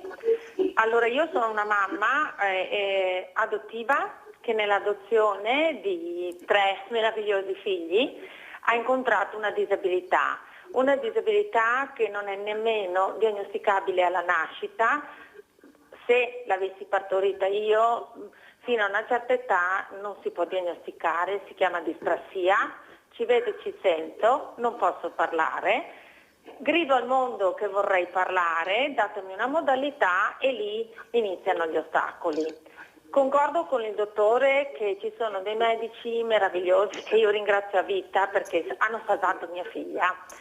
Ci sono medici meravigliosi stendono documenti sulle necessità di mia figlia, poi però si arriva agli uffici del territorio e succede quello che ha raccontato perfettamente Graziella, e devo dire che oggi nel suo intervento sono concorde con lei. Però aggiungo una cosa, a volte ci sono delle persone che possono essere la risposta dei nostri figli, solo che la macchina della burocrazia, come dire, a volte si perde nelle incompetenze. Perciò cosa succede? Arriviamo a fare UVMD, che sono gli incontri per dire ok, questa ragazza, questo ragazzo ha bisogno di, e lì si inceppa, come dire, un meccanismo che porta alla distruzione. Io non lo so quanti anni ha la figlia della signora Graziella, io so che mia figlia ha 15 anni, sono 8 anni che lotto e continuo a chiedere diritti banali che possono essere necessità e miglioramenti futuri per mia figlia, e ogni 3x2 c'è un ostacolo. Mi dispiace per questi dottori perché ci curano, ci aiutano e sono meravigliosi. Mi fa male non poter dare voce a loro e nello stesso tempo io mi sono emozionata molto perché avete detto delle parole bellissime e spero che questa unione di voce si ascolti. Grazie ancora Mirella e mi scuso per l'emozione. Arrivederci. Ciao cara Raffaella, un abbraccio grande. Prego dottor Bonanni. Sono d'accordo che la politica, riprendendo le sue parole, diciamo fa degli errori sicuramente, però noi dobbiamo comunque cercare di lavorare nella realtà in cui siamo, e la mia esperienza qui alla nostra famiglia, dove all'interno c'è un ospedale di ricerca, c'è quindi un istituto di ricovero e cura a carattere scientifico, la mia esperienza è che ormai avendo creato da più di 15 anni un'equipe, come dicevamo, multidisciplinare, dove c'è anche l'assistente sociale, poi c'è il logopedista, c'è il pediatra, c'è il neuropsichiatra infantile, c'è l'epilettologo, c'è il terapista occupazionale, il neuropsicologo. Quando un bambino o una persona adulta, perché il nostro centro si occupa di entrambi, viene preso in carico, effettivamente immediatamente cerchiamo di risolvere alcune problematiche anche legislative, cioè quindi cerchiamo di capire se possiamo aiutarlo per avere la legge diciamo la 104 piuttosto che altre facilitazioni di cui hanno assolutamente diritto, quindi, oppure per gli ausili quando hanno disabilità motorie. Per cui diciamo che un lavoro in questo senso viene fatto. Poi purtroppo la signora che ha appena telefonato ha assolutamente ragione. Molte volte, come dicevo prima, i nostri sforzi vengono resi vani dal fatto che a livello diciamo del territorio poi tutte queste problematiche, tutte queste indicazioni non vengono prese in carico. Però ecco, come dire, il tentativo comunque di sfondare questi muri ci deve comunque essere. Io come medico, come diciamo facente parte di questo ente, mi sento di dire che bisogna continuare a lavorare così, non bisogna scoraggiarsi, sperando che la politica finalmente ci venga incontro, ecco, insomma. Allora andiamo a vedere anche questo filmato che ci ha portato la nostra Graziella Lazzari Peroni.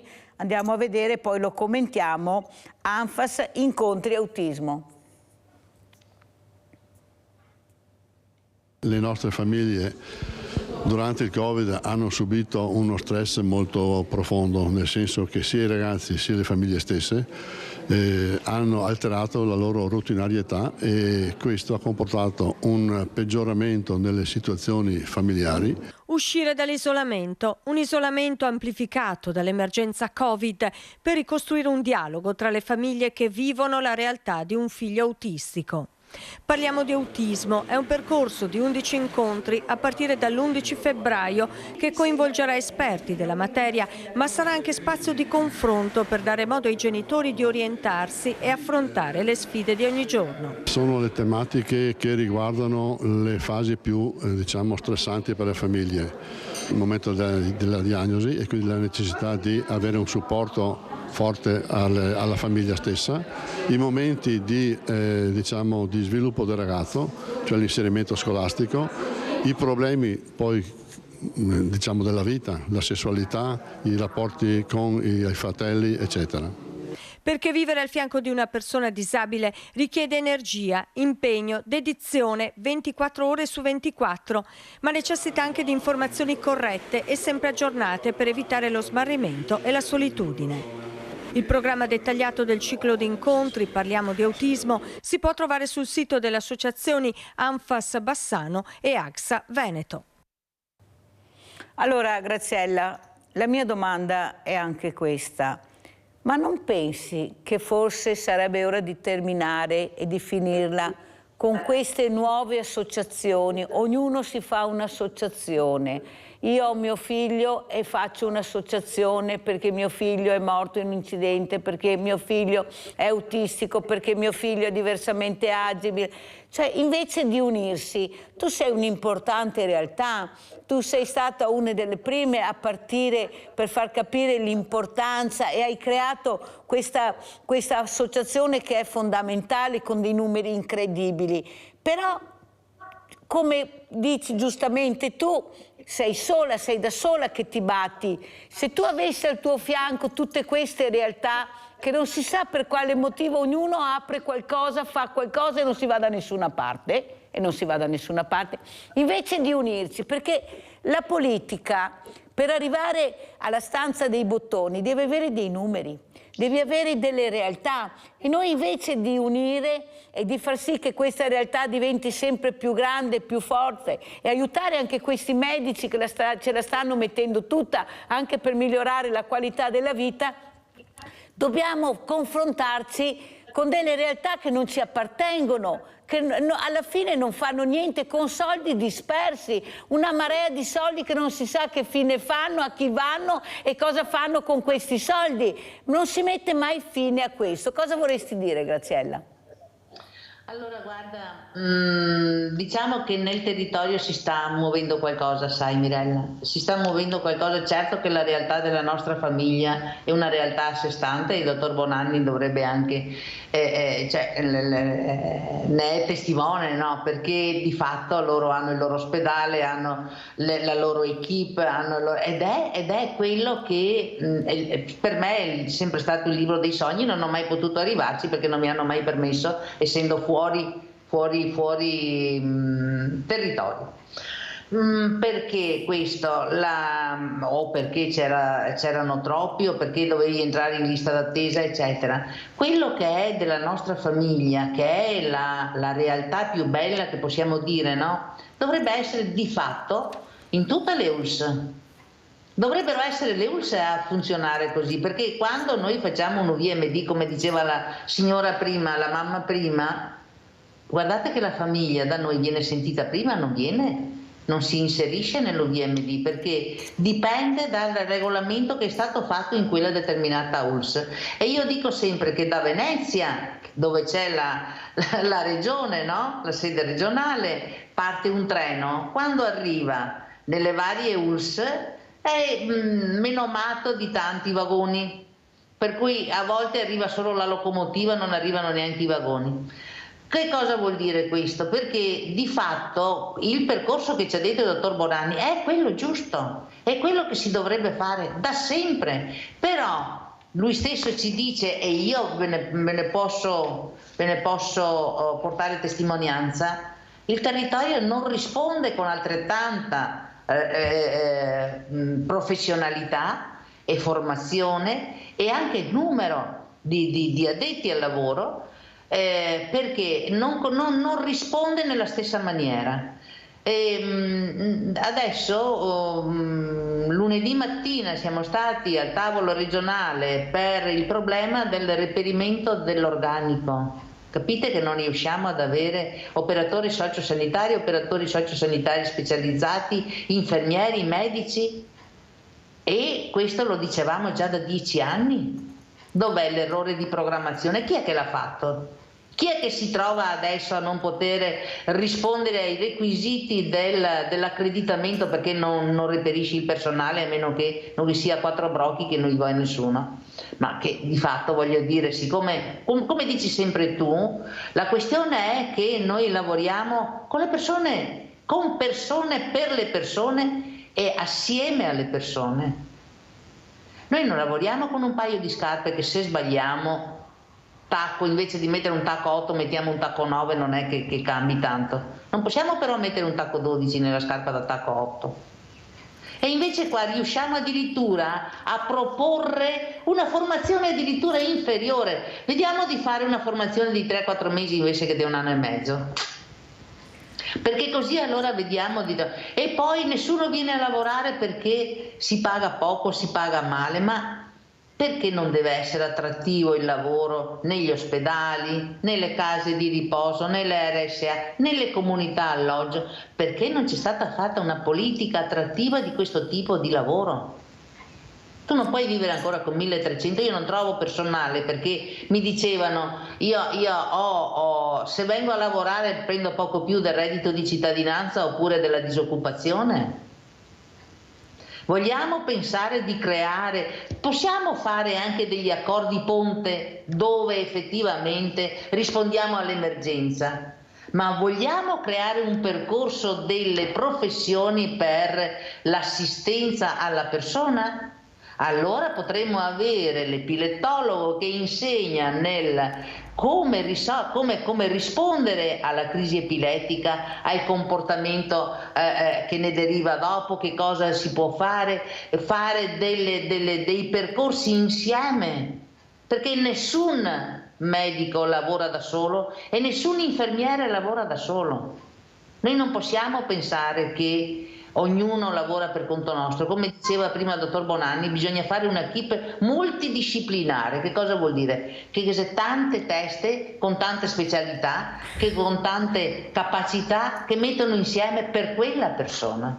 Sai, Graziella, cosa mi ha detto un genitore del figlio che frequenta questi centri? Un figlio che ha dei problemi ma che riesce a capire, come hai detto tu. Continuavano a dire che mia figlia non capiva, non sentiva, invece era l'incontrario. Questo ragazzo ha chiesto al suo papà: ma papà, tutto quello che faccio tutti i giorni mi servirà?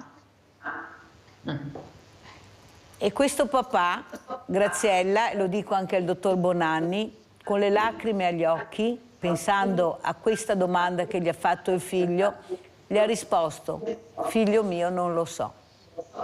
Allora capisce, dottor Bonanni, che tra il dire e il fare c'è di mezzo il mare. Hanno messo questo mare che ci ha diviso, che non ci fa fare rete, che non ci fa fare squadra, nonostante qualcuno non chieda niente, solo di portare fuori questi ragazzi, accompagnarli un altro percorso, perché devono rimanere là, solo là ed esclusivamente là. Qualche giretto deciso da chi non si sa, qualche gita decisa da chi non si sa, ma solo là ed esclusivamente sono io che decido quello che ti voglio fare oggi. Questo bisogna smetterla, dottor Bonanni, perché queste persone hanno diritto alla quotidianità, alla normalità, perché se continuiamo così avremo sempre, possiamo chiamarli i mongoloidi, possiamo chiamarli gli autistici, i drogati, i delinquenti, e non li chiameremo mai per nome. Posso dire questo perché lo sto provando sulla mia pelle.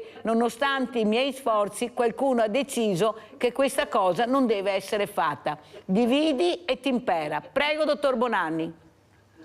No, sono d'accordo assolutamente con lei. Credo che prima Graziella abbia veramente toccato dei temi importantissimi e ha detto delle cose veramente molto molto importanti, parlando del personale, dell'attrattività. Purtroppo è un grosso problema e ci scontriamo tutti i giorni con questo, e stiamo vedendo come il Servizio Sanitario Nazionale si stia depauperando di molte personalità, di molte figure veramente importanti, proprio perché purtroppo sta diventando poco attrattivo, quindi ci aspetta un periodo veramente molto molto difficile. Io lo dico parlando da un versante per fortuna ancora Dottore, molto... mi scusi se la interrompo, ma c'è una mamma al telefono, se no mi cade la linea ed è importante sentire anche queste persone. Abbiamo Marianna da Camisano. Ciao Marianna. Carissima signora, bellissima trasmissione, mi ha commosso. Beh, a prescindere dalla commozione di una 82enne, devo solo dire una frase. In questo paese manca il rispetto del cittadino e non c'è nient'altro da aggiungere, e questo a 360 gradi. Basta, la saluto. Cara Mariana, poche parole ma molto chiare e nette, vuol dire servizio alla persona, ascolto alla persona che non c'è, e queste sono le telefonate che arrivano. Prego, dottor Bonanni. Questa testimonianza rende conto di quello che stavo dicendo. Purtroppo le persone si stanno rendendo conto che il sistema non sta funzionando per niente. Ecco. Io mi rendo conto di lavorare in un posto privilegiato dove riesco a fare ancora il mio lavoro nel modo in cui io ho pensato dovesse essere impostato fin dall'inizio, cioè accogliendo i pazienti, le persone, non i pazienti, chiamiamo le persone con alcune disabilità, con l'epilessia o quant'altro. Riusciamo molto spesso a raccogliere i problemi, a dare anche delle soluzioni, però effettivamente il territorio non è pronto sempre ad accoglierle, e mi rendo conto delle difficoltà invece in questo momento del Servizio Sanitario Nazionale, dove per esempio anche solo la costituzione di un'equipe multidisciplinare non è possibile, oppure come riusciamo a fare noi di seguire un bambino da quando ha 1 anno fino a quando avrà 60 anni, perché in questo momento noi riusciamo a dare una continuità assistenziale per la persona con disabilità che è veramente di questo tipo. Quindi lo stesso medico che segue il bambino fin da quando è piccolino fino a che diventa adulto, oltre, io ho dei pazienti che ho accolto qui 20 anni fa e continuo a seguire. Queste cose credo che dovrebbero essere esportate però anche al Servizio Sanitario Nazionale. In questo momento questo non avviene, anzi, per le parole che diceva Graziella, stiamo andando incontro a un'involuzione di questo tipo di presa in carico. È un modello, io credo, di lavorare in un posto dove c'è un modello di lavoro che potrebbe funzionare veramente anche per, come diceva Graziella, per le ULSS, dove adesso questo modello non c'è, insomma. Tornando invece a quella domanda che faceva sulle associazioni, sono d'accordissimo che si stanno frammentando, ci sono associazioni anche per le singole malattie rare. Qualche volta questo è importante perché le singole malattie rare hanno delle peculiarità per cui occorre creare per ogni malattia un comitato di medici ad hoc che se ne occupino, per cui va benissimo l'associazione singola per quella malattia, però poi queste associazioni devono assolutamente riunirsi per poter dare voce alle dottor Bonanni, ma è vero quello che lei dice, dottor Bonanni, ma ci deve essere un capofila. Mi vanno bene le associazioni, ma se il capofila è politicamente messo là da qualcuno e non fa le cose che dovrebbe fare, noi rimarremo sempre così, perché la politica, io lo so, li invito, le sento le associazioni, ecco, se tu hai il sindaco che è politicamente vicino a un'area politica che governa in quel momento, stai sicuro che arriverà di tutto e di più. Tu fai parte di un'altra realtà, non ti arriverà assolutamente niente, ma il problema è che io non devo essere fortunata a essere su quella realtà con quel sindaco o con quell'assessore regionale. Io devo essere fortunata perché devo avere tutto quello che hanno tutti, perché la legge prevede quello, e invece si invitano le associazioni che vogliono, i tavoli si fanno con chi si vuole, e sempre la politica che è arrivata a gamba tesa, ma molto tesa sul mondo delle fragilità, e questo è sconvolgente, dottor Bonanni, perché voi sì fate il massimo, ma poi queste famiglie hanno in carico queste persone, e se non fanno parte del cerchio giusto, mi capisce quello che voglio dire, questi genitori sì, rimangono completamente soli, e questo ragazzo, il recupero che avete fatto voi, lo perde per strada. O sbaglio, Graziella? No, guarda, sottoscrivo tutto, perché io ho persone che sono uscite purtroppo a 17 anni, perché forse dottor Bonanni sarà da adesso che seguite anche gli adulti, ma venivano fuori che erano dei piccoli lord e nel giro di poco tempo perdevano tutto quello che avevano acquisito, perché perché di fatto l'involuzione, se non viene mantenuta quell'abilità che noi gli abbiamo dato, è particolarmente repentina in persone che non trovano nulla di automatico. Dobbiamo sempre costruire con le nostre persone, e il dottor Bonanni può anche, può confermare oppure no, ma di fatto nulla viene in automatico nelle nostre persone, bisogna sempre costruire un percorso e quel percorso dopo bisogna mantenerlo. Se non viene mantenuto perdono con talmente una rapidità così. Perché io faccio nei miei centri, voglio che 1 o 2 pomeriggi la settimana si sia mantenuto l'aspetto scolastico, nel senso l'aspetto culturale e proprio scolastico, perché di fatto se loro vengono fuori da scuola che sanno fare la propria firma, nel giro di 2 o 3 anni perdono tutto, perdono la capacità di scrivere, perdono la capacità di leggere, perdono la capacità di poter, di tutta quella parte, diciamo, scolastico-evolutiva che l'hanno avuta, per quanto poca, perché guardate che la scuola per i ragazzi, per le persone con disabilità è ancora agli albori, ma davvero è ancora agli albori, e se potessero farebbero le scuole speciali già da domani mattina, diciamocelo tranquillamente, ma forse grande Graziella, se potessero farebbero questo, dice la nostra Graziella. Devo correre perché devo far vedere anche il video della nostra famiglia, poi lo commentiamo e poi vi saluto. Andiamo a vedere la nostra famiglia.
Bellissimo, complimenti dottor Bonanni, come complimenti alla nostra Graziella Peroni Lazzari, però quello che io voglio dire, sto cercando ancora una volta di fare un passo più in là. Apriremo il 12 giugno a Villa Margherita la scuola del fumetto di Treviso per dare l'opportunità a questi ragazzi, ecco, di fare qualcosa di diverso. Siccome sono dei grandi creativi, se non lo sapete ve lo dico io, fanno dei lavori meravigliosi che avete visto anche in questo video, ma nessuno li vede perché non vengono portati fuori, sempre solo loro, tra di loro. Mi scusi dottor Bonanni, ma è la verità.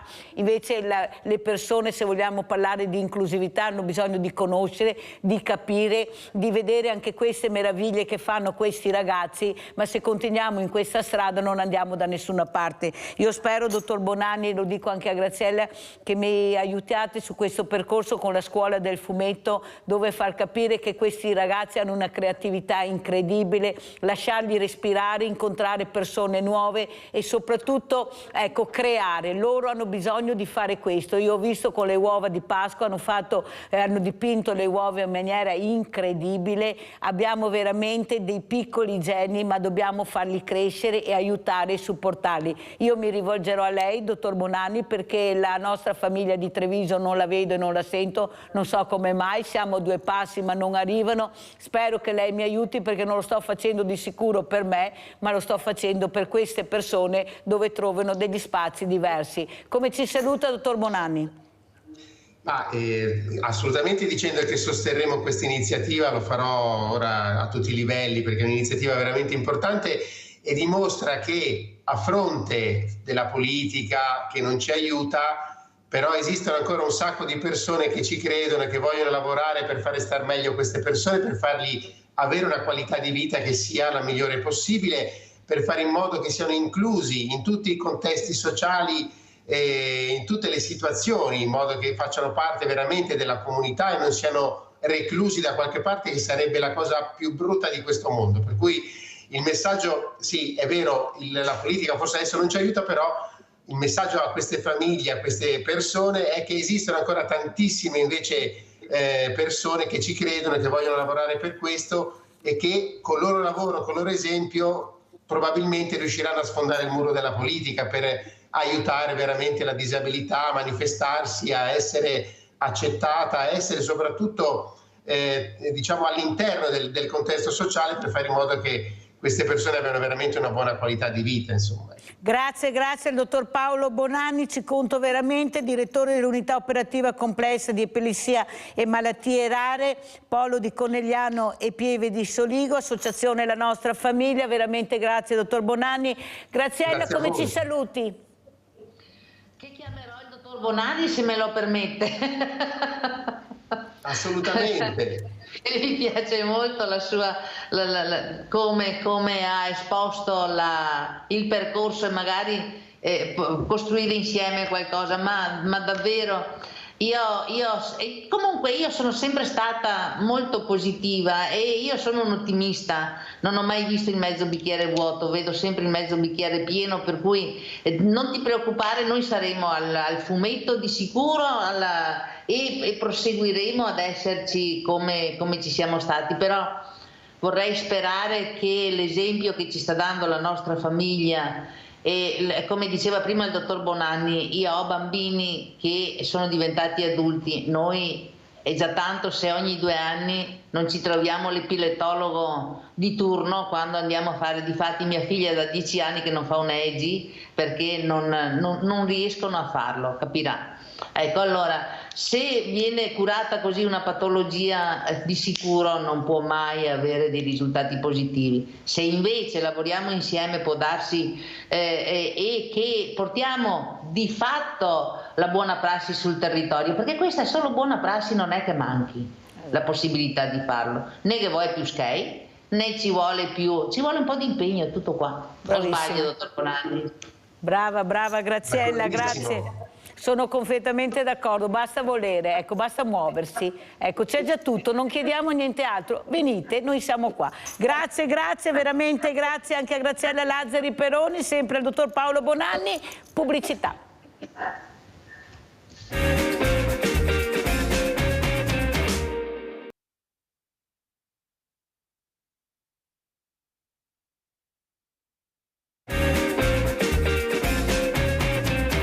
E vi presento subito un altro gradito ospite. Abbiamo Stefano Franceschini, Presidente Associazione Amici di Diego di Conegliano. Allora, buongiorno Presidente, grazie di essere qui. Mirella. È ritornato perché queste sono le associazioni che io sto cercando di portare avanti, di dare la visibilità, perché ci stanno mettendo il cuore su quello che è un percorso che non aiuta loro, ma aiuta questi ragazzi e queste famiglie. Prego Franceschini, spieghiamo chi siete e cosa fate. Gli Amici di Diego di Conegliano. Gli Amici di Diego di Conegliano, un'associazione nata ormai tanti anni fa, nel senso che era partita nel 2004 come una cosa scherzosa, nel senso Diego, che fa parte della nostra associazione, appunto, che dà il nome dell'associazione, aveva piacere di andare a fare delle corse, chiaramente in carrozzina non è una cosa fattibile, un gruppo di atleti e il vecchio presidente, nonché Beppi Penso, che era un ispettore capo di polizia, ha deciso di portarlo a fare delle corse.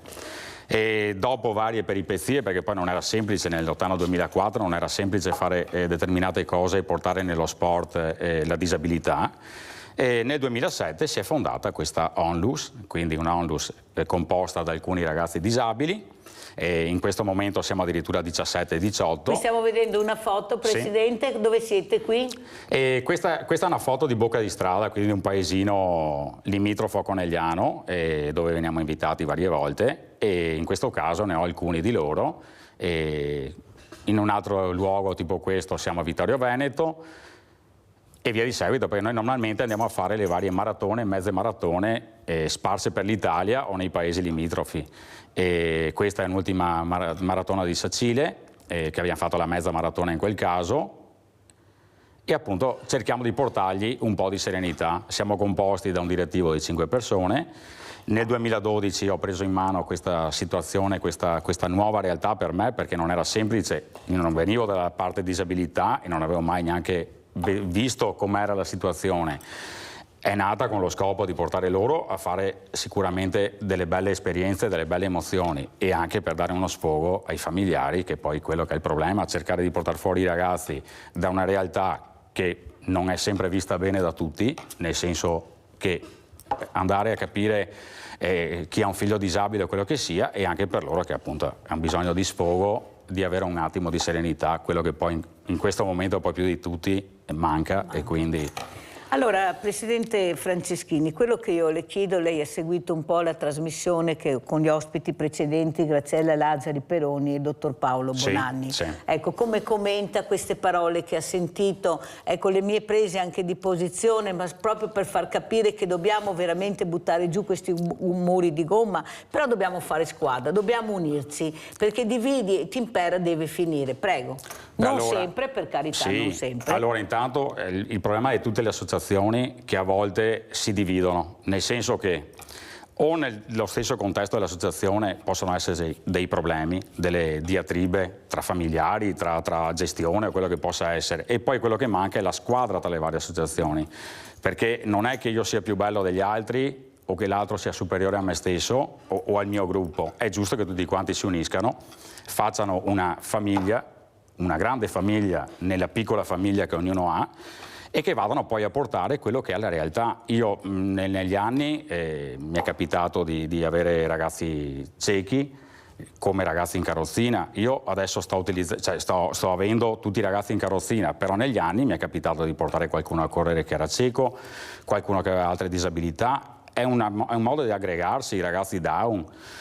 È chiaro che una volta c'era un tabù, perché mi ricordo come venivano definiti, che non mi va neanche di andare lì poi a dare il nome di come venivano definiti, ma bisogna prendere in considerazione che intanto hanno un'intelligenza non indifferente e hanno poi una voglia di fare, perché io appunto ne ho 18, non siamo tantissimi ma neanche pochi, e ognuno di loro ha una sua personalità, un suo modo di fare e un suo sentimento.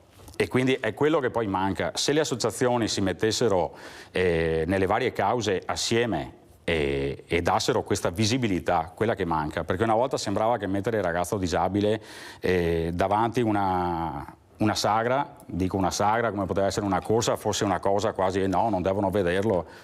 È una realtà perché può toccare a tutti e è una cosa che, cioè, se la vivi dentro capisci che forse c'è qualcosa, cioè sono molto meglio di tantissime persone che in giro vanno solo a fare propaganda e nulla di che.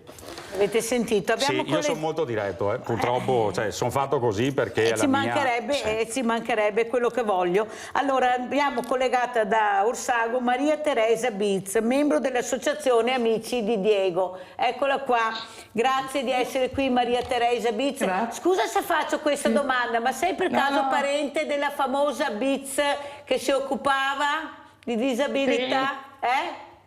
Sì. Allora me la saluti tanto? Me la saluti tanto? Bene. Lei mi conosce e conosce anche mio marito, ecco, che lavorava in ospedale con lei, perciò salutamela tanto da parte di Mirella Tuzzato e di Dino. Va bene Maria Teresa? Ok, va bene, grazie. Allora cosa vuoi dirci questa mattina Maria Teresa? Beh, questa mattina io voglio dirgli che io faccio parte degli Amici di Diego dal 2009 e gli Amici di Diego l'ho conosciuti tramite il mio paese, che sono venuti a fare un evento, e per me gli Amici di Diego sono molto come una famiglia, e mi sento come anche a fare questa cosa stamattina molto importante perché noi diamo tanta gioia a loro e loro ci danno tanta gioia a noi, per cui questa cosa mi sento ancora orgogliosa di farla e spero di andare avanti, fino a che posso, di andare avanti. Senti Maria Teresa, quello che noi cerchiamo di capire anche questa mattina, proprio l'importanza della parola inclusione, di stare assieme, di trovarsi assieme, conoscere nuove realtà, fare la quotidianità che veramente è quella che serve. Cosa vuoi dire Maria Teresa? Fare la quotidianità vuol dire che ognuno di loro, ognuno chi ci aiuta, danno la sua responsabilità o l'aiuto. Per esempio anche l'ultima corsa che io ho fatto a Bibbione per me è stata molto orgogliosa, perché ho visto tanta gente che si è resa disponibile per noi a farci correre oppure a vivere queste belle giornate. Allora, Presidente Franceschini, ecco, questo è quello che vi fa andare avanti, questi ringraziamenti che vengono dal profondo del cuore. Se non ci foste voi forse dovremmo inventarvi, perché date la possibilità a staccare questa spina che molti non hanno capito che è determinante e fondamentale per loro. Ecco, l'aria aperta, correre, spaziare, conoscere, trovarsi, prego. Sì, allora, devo ringraziare principalmente gli atleti, nel senso che io sono entrato nella corsa 12 anni fa e quindi per me era un'esperienza nuova sia la corsa, e poi ho preso a carico un'altra esperienza nuova che era appunto la disabilità. Devo ringraziare gli atleti, perché se non avessi loro non riuscirei a fare questo, quindi ho una serie di società sportive, tutte quante tesserate FIDAL, che puntualmente sul classico gruppo WhatsApp, perché ormai si funziona tutto così con i gruppi, dedicano quelle 10-12 corse l'anno, che non sono poi poche per un'associazione che deve andare a iscriversi in varie situazioni, a dedicarsi per quello che stiamo appunto facendo, far sorridere questi ragazzi. È chiaro che dall'inizio, da prima corsa alla corsa e al fine corsa, per noi è un'esperienza sempre fantastica. Da qualsiasi posto andiamo, dalle persone che appunto ti incitano a fare questo, e poi nel famoso terzo tempo, perché in tutte le corse poi ci sta il raggruppamento e le impressioni della corsa, della giornata, e quel momento di baci, abbracci e sorrisi con tutti i ragazzi. Abbiamo visto anche Maria Teresa. Abbiamo visto Maria Teresa, che appunto è una delle veterane, perché è nata con l'associazione, dopo Diego, lei, Marta, varie altre, ci sono aggiunte un'altra serie di persone, quindi l'associazione non spazia solo a Conegliano, perché ho delle ragazze da San Donà, ho qualcuno da Pordenone, ne ho da Treviso, quindi ho cercato di raggruppare e spero ne arrivino altri. È chiaro che man mano che arrivano nuovi ragazzi ho bisogno di nuovi atleti, e quindi non è sempre semplice. Fermo Presidente, allora dicono che mancano i giovani non sono nel mondo del volontariato, pochi, dovremmo averne molto di più. La lamentela delle associazioni di volontariato da parte dei presidenti è: non abbiamo ricambio, siamo diversamente giovani. Io invece sto vedendo un'altra realtà, forse questi ragazzi, se andiamo a prenderli per mano, e forse li troviamo anche nelle scuole, soprattutto là, li intrighiamo un po' di più perché loro vogliono conoscere, vogliono toccare con mano, sono stanchi della lezioncina in classe, come dico tante volte, dopo un quarto d'ora non si sono più ricordati, loro devono essere stimolati, o sbaglio, Presidente? Dovrebbero essere stimolati, nel senso che allora attualmente è chiaro che i social e tutte quelle cose sono sicuramente delle cose valide, perché poi uno si può anche istruire tra parentesi, perché poi non è tutto vero quello che viene scritto nei canali social. E se avessero forse anche l'incentivo da parte dei professori di andare a fare un qualcos'altro, perché l'attività fisica e lo sport in sé per sé è una cosa che chiaramente sia a livello salutare ti gratifica, ti dà la possibilità di liberare la mente, di non pensare a tutti i problemi che uno può avere, giornalieri oppure no. Io ho iniziato così, la corsa è stata per me uno sfogo dei problemi che avevo precedentemente e quindi l'ho vissuta prima da solo e poi nel gruppo, quando sono entrato nel gruppo, sì. E quindi secondo me sì, i ragazzi dovrebbero essere tolti da questa cupola che stanno facendo, dove c'è soltanto una parte di Facebook o quello che possa essere, di questi canali social, dove non c'è più un parlare. Io vedo gente che cammina per strada col telefono in mano, parlo di ragazzini, ma non può esserci solo la vita di telefono. Ma non sembra, Presidente Franceschini, che forse Franceschini comunque. Io ho visto, no, nel senso, ho visto che ha messo la I, ma non è un problema. No, allora togliamo anche la I per cortesia e Franceschini. Presidente Franceschini, non sembra forse, poi vorrei sentire anche da Maria Teresa, che abbiamo robottizzato troppo questi ragazzi? Ma sì, nel senso, non parlano, non vengono ascoltati, non sanno cosa fare, sono molto confusi, perché è questo che abbiamo creato, o sbaglio, Presidente? Allora, io ho 50 anni fra poco, quindi vengo da una generazione un po' prima. Ho una figlia di 26, quindi avuta giovane, e già le cose vedo che erano cambiate con lei. Ora quelli che sono più giovani di lei, quindi parliamo dai 15 ai 16, 17, li hanno istruiti a fare una cosa e basta, cioè sono tutti quanti intontiti, non vanno avanti a fare qualcos'altro. Una volta c'era lo sport, io mi ricordo che ci trovavamo in motorino, ci vediamo alle 10, se alle 10 non sei lì, ciao, grazie a tutti quanti, ora c'è il telefono e non c'è altro, e manca quello spirito di aggregazione, di compagnia, di divertirsi. Divertirsi non vuol dire far festa, bere o cose del genere, ma divertirsi vero e proprio. Io andavo a giocare a calcio, andavo in bicicletta, mio papà mi ha istruito, negli anni forse vengo da una famiglia di operai e quindi senza nessun problema noi andavamo in bicicletta e ho fatto 10 anni in bici, sul bastone della bici di mio papà. Ho imparato a vivere il Monticano, il famoso fiume, a andare a vedere i pescatori, andare a vedere questo e quell'altro, cioè c'era uno spirito che era diverso, c'era una famiglia in casa e fuori casa. Non c'erano le diatribe, non c'era il modo di vestirsi, non c'era questa aggregazione di gang da una parte e tra parentesi sfigati dall'altra, perché poi c'è questo rapporto che diventa così. Quindi secondo me ci dovrebbe un attimo staccare il tutto. Non è semplice, perché sicuramente ci stanno portando in un sistema di seguire, è un sistema, un vortice continuo. Dove vieni attirato all'interno, e questo interno è pazzesco. Sentiamo Maria Teresa come commenta. Cosa dici tu dei giovani, Maria Teresa, e come possiamo fare per intrigarli di più? Perché a mio avviso loro sono là che ci aspettano, sono là che stanno cercando, e le dimostrazioni ci sono loro che stanno cercando di dare i segnali per migliorare l'ambiente. Guardate chi scende nelle piazze a protestare, perché noi parliamo, ma loro ci mettono la faccia, però è anche qualcos'altro. Prego Maria Teresa.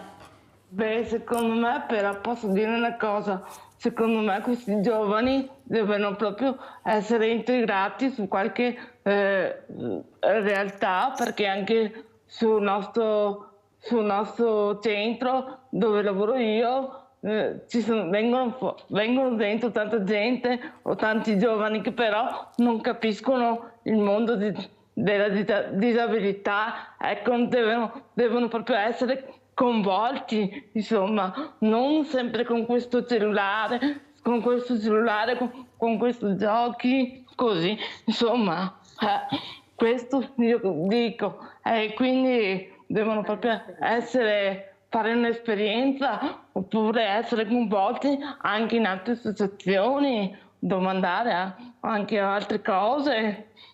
Maria Teresa, secondo te di chi è la colpa? Secondo te di chi è la colpa di quello che veramente si potrebbe fare, Maria Teresa, che non è stato fatto? Perché si dice la famiglia, si dice la scuola, ma io metterei anche una cittadinanza attiva un po' più vivace, o sbaglio? Secondo me è anche proprio la realtà del paese che loro non vengono integrati o non vogliono essere portati fuori, perché quando vedono questi cellulari basta, hai capito? Quindi ciao, sì, non vengono proprio integrati. Ma allora se io nella bilancia, Maria Teresa, metto il cellulare, metto l'iPad e dall'altra non metto niente, è logico che quel ragazzo dalla bilancia prende quello che trova, perché dall'altra parte non c'è niente, o sbaglio, Presidente Franceschini? No, non sbaglia. Dovrebbe esserci una parte sia dal comune, ma parliamo a livello nazionale comunque, dovrebbe esserci un qualcosa, uno stimolo, e partiamo dai comuni, che venga fatto, dare un incentivo a questi ragazzi da uscire da questa parte. Io partirei dalla scuola, perché è chiaro che la scuola è la prima parte che dovrebbe farti maturare, crescere e capire come sarà poi la tua vita attuale. Ho sempre visto, secondo me, indifferentemente dal tipo di scuola, dovrebbe esserci una parte lavorativa, cioè nel senso, finita la parte di studio, una parte di stage, vedere una realtà. Potrebbe essere benissimo una settimana alla nostra famiglia, una settimana con l'associazione Amici di Diego, nel mondo del volontariato. Potrebbe essere anche lo stesso, anche sistemare le strade, voglio dire, cioè spostare quei 2 cartelloni, un po' di manualità sì, per entrare in quella che è la realtà e la situazione della vita, perché poi non è tanto semplice, cioè non è tutto semplice com'è. Io penso a chi poi uscirà dalla scuola, cosa farà, chi poi farà la scuola, nel senso, non ho detto che tutti quanti escano dalla scuola, si troveranno in un mondo che sarà, finché hai la mamma e il papà, ok, ma quando non ci sarà più, intanto non ti sei né integrato in un contesto che poteva essere un qualcosa di positivo, perché... E ti avrebbe aperto anche la mente. Ma certo, ma qualsiasi cosa, se si ricorda dalle sagre paesane che una volta facevano, a quello che sia, ci sono 1000 occasioni. E la parte volontariato poi è una cosa importante, perché voglio dire, ma potrebbero essere gli anziani, come essere le persone in carrozzina. Non voglio fermarmi nella parte carrozzina e basta, ma qualsiasi realtà di volontariato, un anziano che ha bisogno, un ragazzo disabile, di qualsiasi disabilità poi abbia, io credo che sarebbe una cosa che ti fa crescere. Infatti Maria, prima all'inizio della trasmissione, che ha chiamato da Verona, è una pensionata di 82 anni, chiedeva: ma la mia pensione è giusta quella che ho? Allora io ho detto: fatti portare da un CAF, in un CAF, scegli tu quale e vedrai che là, leggendo le carte, i documenti, capiranno che pensione hai. Se non ce la fai, che non hai parenti, non hai amici che ti portano, vai da un'associazione di volontariato. Ma non è che Maria deve chiamare Sveglia Veneti per avere il nome, il cognome dell'associazione di volontariato, perché sennò, Franceschini, siamo in tanti, ma se non arriviamo alle fragilità è come se non ci fossimo. Ma questo avviene perché qualcuno non dà a queste persone la possibilità di avere un elenco delle associazioni che possono aiutarle in un percorso di vita più facile, o sbaglio, Maria Teresa?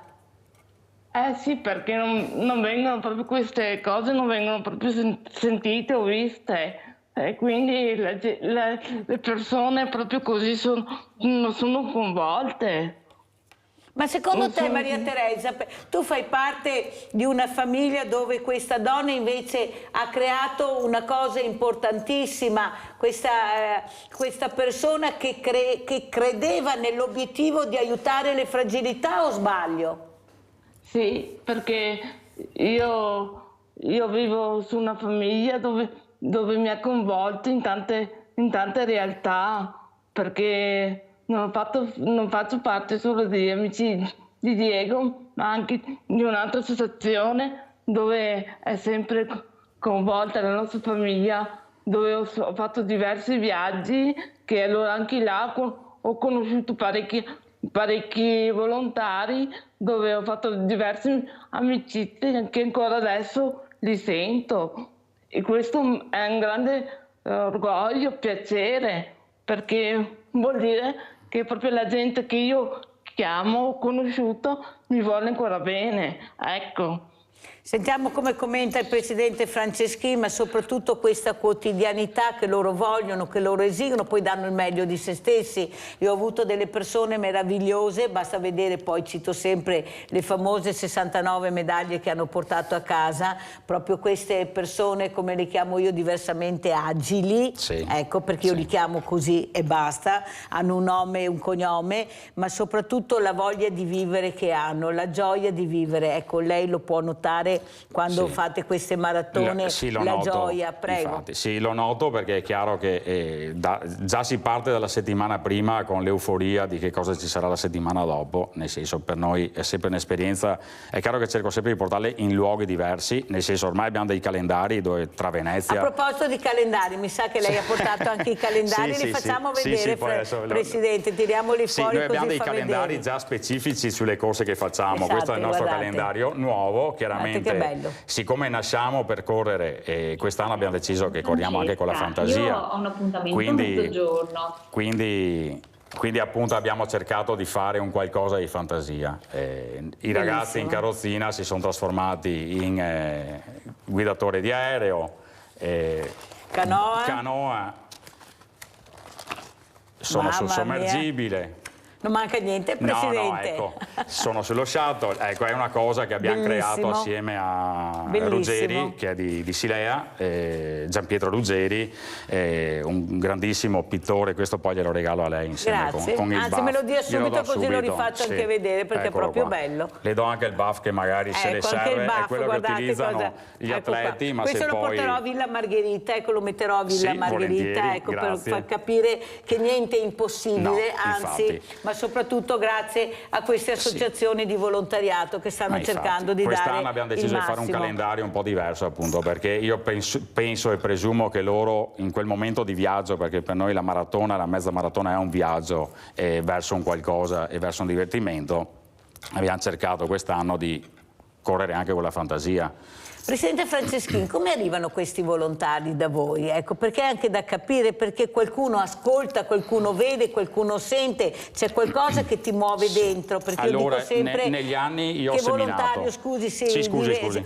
Cioè volontario si nasce, lo puoi diventare dopo a 40, a 50, a 60, però c'è qualcosa dentro di te che l'hai sempre avuto e poi lo dimostri quando hai anche del tempo a disposizione, prego. Sicuramente, allora, un po' ho seminato del mio, nel senso che quando ho iniziato a correre e ho preso in mano questa realtà, ho iniziato a conoscere i vari atleti, i vari presidenti delle atletiche e chiaramente con grandi difficoltà ho cercato di andare nelle varie corse possibili e chiaramente l'amicizia che poi fai con i vari atleti porta ad avere dei volontari. Io ringrazierò sempre quei 40 atleti che sono sempre presenti con noi, principalmente il gruppo Mercurios di Cordignano, che poi l'anno scorso eravamo qua con Luciano Morandini, il presidente dello stesso gruppo, che è un volontario veterano da 12 anni ormai con noi. Abbiamo alcuni del CRT Cimavilla, degli amici di Lutrano, quindi sono tutti quanti della scuola di maratona, che poi non dimentico, tutti. E via di seguito, sono tutte quante persone che negli anni con l'amicizia hanno visto cosa facevamo. Allora si parte dal solito presupposto: posso provare? Perché poi uno parte dal presupposto che se corro da solo devo correre.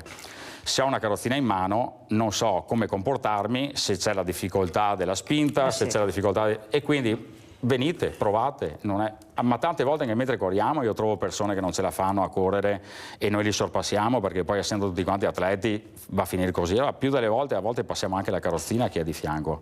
È un incentivo che ti dà la voglia di aumentare la tua corsa e di correre. È chiaro che io faccio sempre un tam tam e cerco sempre di coinvolgere più persone possibili. È anche vero che poi quando hai disabili devi anche occuparti di loro e capire che non è una cosa che stai spingendo, e quindi ho sempre quell'angoscia. C'è una persona, appunto. Però come diceva prima Graziella Lazzari, non è un paio di scarpe che posso cambiare il tacco da 8 a 9 a 12, infatti, ma una persona deve avere tutte le massime attenzioni. Ho sempre ripetuto alle famiglie che io ho degli atleti, non li ho degli infermieri, quindi chi vuole partecipare con qualsiasi disabilità poi abbia, voglia venire con noi, parliamo sempre di disabili in carrozzina perché non ho altre possibilità, deve anche capire che il bimbo, bimba o quello che sia deve anche avere la fisicità per farlo, cioè nel senso non posso essere l'infermiere e capire qual è il problema di lui. I miei ho iniziato a imparare e conoscerli e quindi bene o male non ho problemi, però a volte quando poi mi arrivano realtà diverse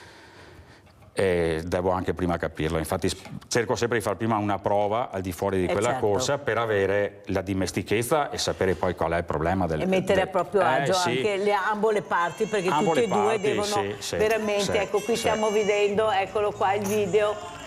Complimenti veramente Presidente Franceschini. Cos'è che la preoccupa di più oppure che la amareggia di più, Presidente, in questo periodo che non è un periodo facile per nessuno? Mi amareggia questo stato di non riuscire a capire come andremo avanti, perché sia per le associazioni a livello finanziario va bene, ok, bene, viviamo del 5 per 1000, quindi questo è, ma penso anche a tutte le famiglie.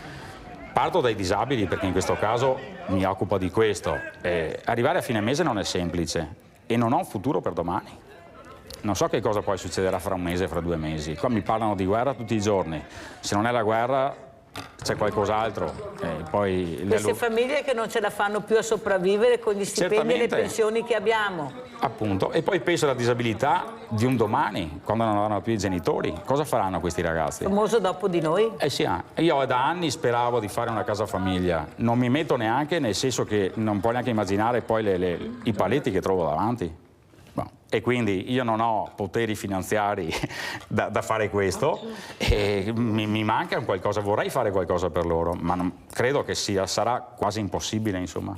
E aiutarsi, come si parlava prima anche con Graziella Lazzari, fare più squadra, anche col dottor Paolo Bonanni, dobbiamo iniziare anche a fare più squadra, nel senso noi ci siamo ma dovremmo avere un capofila, perché il capofila è fondamentale nel momento che abbiamo bisogno o che abbiamo un'idea, un progetto che può essere utile alla comunità, alla disabilità, mettiamoci assieme e andiamo avanti tutti assieme a proporre questo progetto. Un giorno sarà appunto il suo progetto, un altro giorno sarà quello di Maria Teresa, un altro giorno sarà il mio, ma siamo tutti assieme perché i numeri sono importanti, Franceschini. Io sarei felice di questo, nel senso che tante volte vengo invitato da varie associazioni in varie manifestazioni. E sarebbe bello, perché appunto l'unione ha sempre fatto la forza, chiaramente.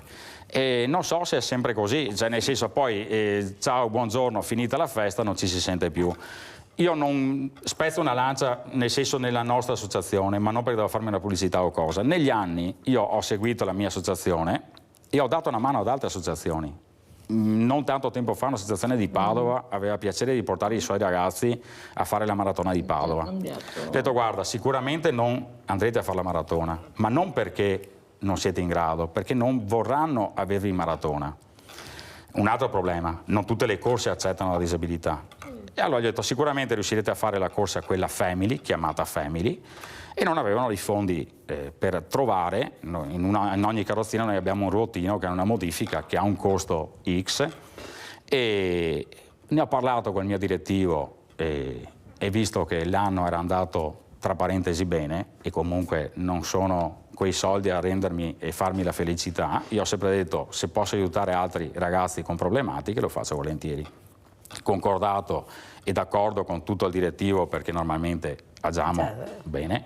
Li abbiamo regalati e loro sono riusciti a fare la Family. Avete capito come funziona nel volontariato vero, quello puro, quello di prima linea? Maria Teresa, come ci saluti?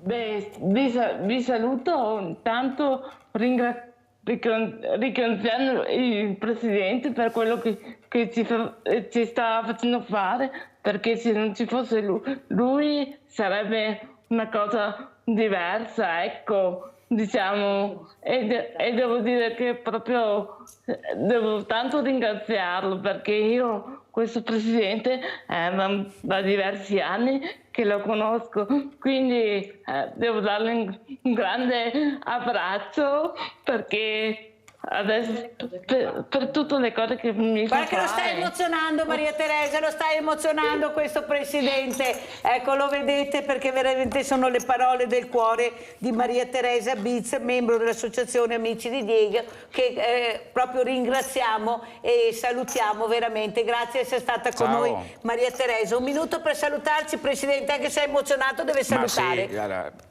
Stacco un attimo, nel senso che la Maria Teresa la conosco da una vita, so le vicissitudini della sua famiglia, non semplici, e con grande forza, molto più di me, lei è sempre andata avanti. E quindi questo è un saluto una forza suo. enorme. Sì.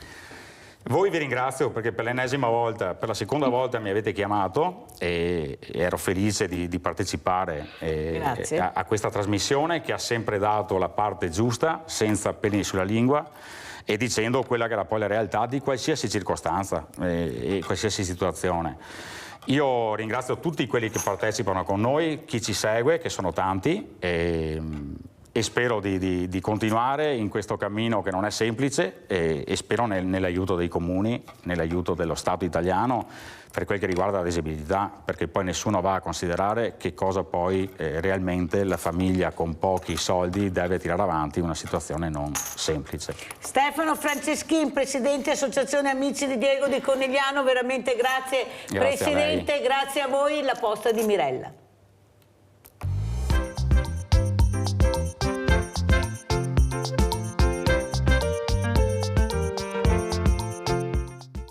E dopo questa lunga chiacchierata con i nostri bravissimi ospiti, tanto mondo del volontariato sempre, avete visto anche in Emilia-Romagna quanti volontari, ma quanti volontari per primi si sono recati a dare una mano a queste persone, a queste famiglie, a questa popolazione in grandissima difficoltà, sempre il volontariato che arriva prima, ed è quello forse mal ripagato dalla politica, che se ne accorge solo quando vuole e con chi vuole. Detto questo, andiamo anche questa mattina, questo sabato, a leggere la poesia La farfalla che vola oltre, Francesca Basso e Monica Michelin, per Battistetti, perché bisogna ricordare questo ragazzo che non c'è più, come tutti i ragazzi e ragazze che non ci sono più, che sono usciti di casa per andare al lavoro e non sono più ritornati, e questo è inammissibile in un paese che si chiama civile. La colpa è sempre di qualcuno, però il cerino viene passato troppo spesso da qualcuno che invece dovrebbe fare un passo indietro e dire: forse sono anch'io quello che avrebbe dovuto fare qualcosa e non l'ho fatto, e molti datori di lavoro devono anche capire che ci sono delle realtà che vanno supportate. Ieri ho trovato un operaio, un manovale, come dice una volta, e mi ha detto: parla Mirella, pensa che ne fa mangiare sotto il sole, sui scaini, ecco il coraggio che se portiamo da casa. È una roba inammissibile nel 2023, non c'è un po' di decenza e un po' di rispetto neppure per questi operai che cercano di dare il massimo. Questo è quello che mi ha detto questo giovane uomo ieri, e forse qualcuno dovrebbe riflettere, perché poi vediamo anche tanti yacht in giro per le acque, fanno la gara chi se lo prende più grande e dopo magari succede qualcos'altro. Allora andiamo a leggere questa bellissima poesia dedicata a Mattia Battistetti. Oggi non va proprio niente, sei in tutto ciò che non c'è, nell'irrequietudine di un mercoledì sera insensato, senza anima. Avrei voluto fare 1000 cose ed al contempo solamente una, camminare per marciapiedi desolati ad 1 minuto a mezzanotte. Dopo una corsa affannosa per i vicoli di Venezia, porto e pace, amore e segreti, sentire il rintocco del campanile. Guardare quei cavalli rubati come il mio cuore con te, furto legalizzato di sangue. Accelerare verso il mare, inchiodare di colpi i miei piedi sul baratro di una mattonella di terracotta a capofitto sull'acqua nera, riflesso della notte. Avrei voluto un amaro mio inusuale atto in un bar isolato e diverso dal solito, possibilmente sola, o se proprio dovevo, con i miei soli pensieri. Perché bere con te è improbabile, improponibile, forse, e poi l'amaro è migliore amico in tua assenza, e gli confido segreti che solo le tue Philip Morris rosse possono condividere. Come i bambini stanchi e sopraffatti da dure giornate diventano insopportabili tra pianti e strilli e non vogliono addormentarsi e non vogliono sognare. Vorrebbero solamente vivere quella realtà e stanno in piedi per inerzia soltanto per un fascio di nervi irrequieti. Così il mio stato E se loro hanno le gengive che ribollono dolore per i primi denti, io così ho identica la situazione del mio cuore, come una moneta fuori corso, che è specchio del nostro tempo. Cinebbia di nicotina che mascano amori così grandi che sembrano chimere. Però vuoi leggere anche questa. L'anima al vento ed il vestito a fiori, che il contrario non può mai essere per me, perché tutto ciò che non si vede è una marea abissale che si infrange in scogli di memoria aguzzi, taglienti e affilati come lame di coltelli. Macellaia del mio cuore, la mia mente, mentre il vento soffia forte e l'albero di cora faceva un rumore stupendo, e l'infrangersi delle foglie tra loro sembrava un turbinio di pensieri che impetuosi si aggrovigliano come gomitoli vegetali. E il rocchetto che sostiene i miei pensieri discioglie il filo della razionalità, lasciando volare i ricordi in un cielo scuro come i tuoi occhi. La nuvola maestra si erge impetuosa in mezzo al cielo. È acquazzone d'estate, è autunno leggero, è purificazione. Una moneta rotola verticale sull'asfalto, guidata dal maestrale, ed è fuori corso, come valuta, come incerti movimenti simili a passi di infante. È un portamento instabile, come il nostro tempo, è un destino mutabile, da una folata di vento come il nostro. Ciao Monica Michelin, ciao Mattia Battistetti, ciao famiglia meravigliosa di questo ragazzo che non sa darsi pace per questa morte. Ciao nonni, ciao.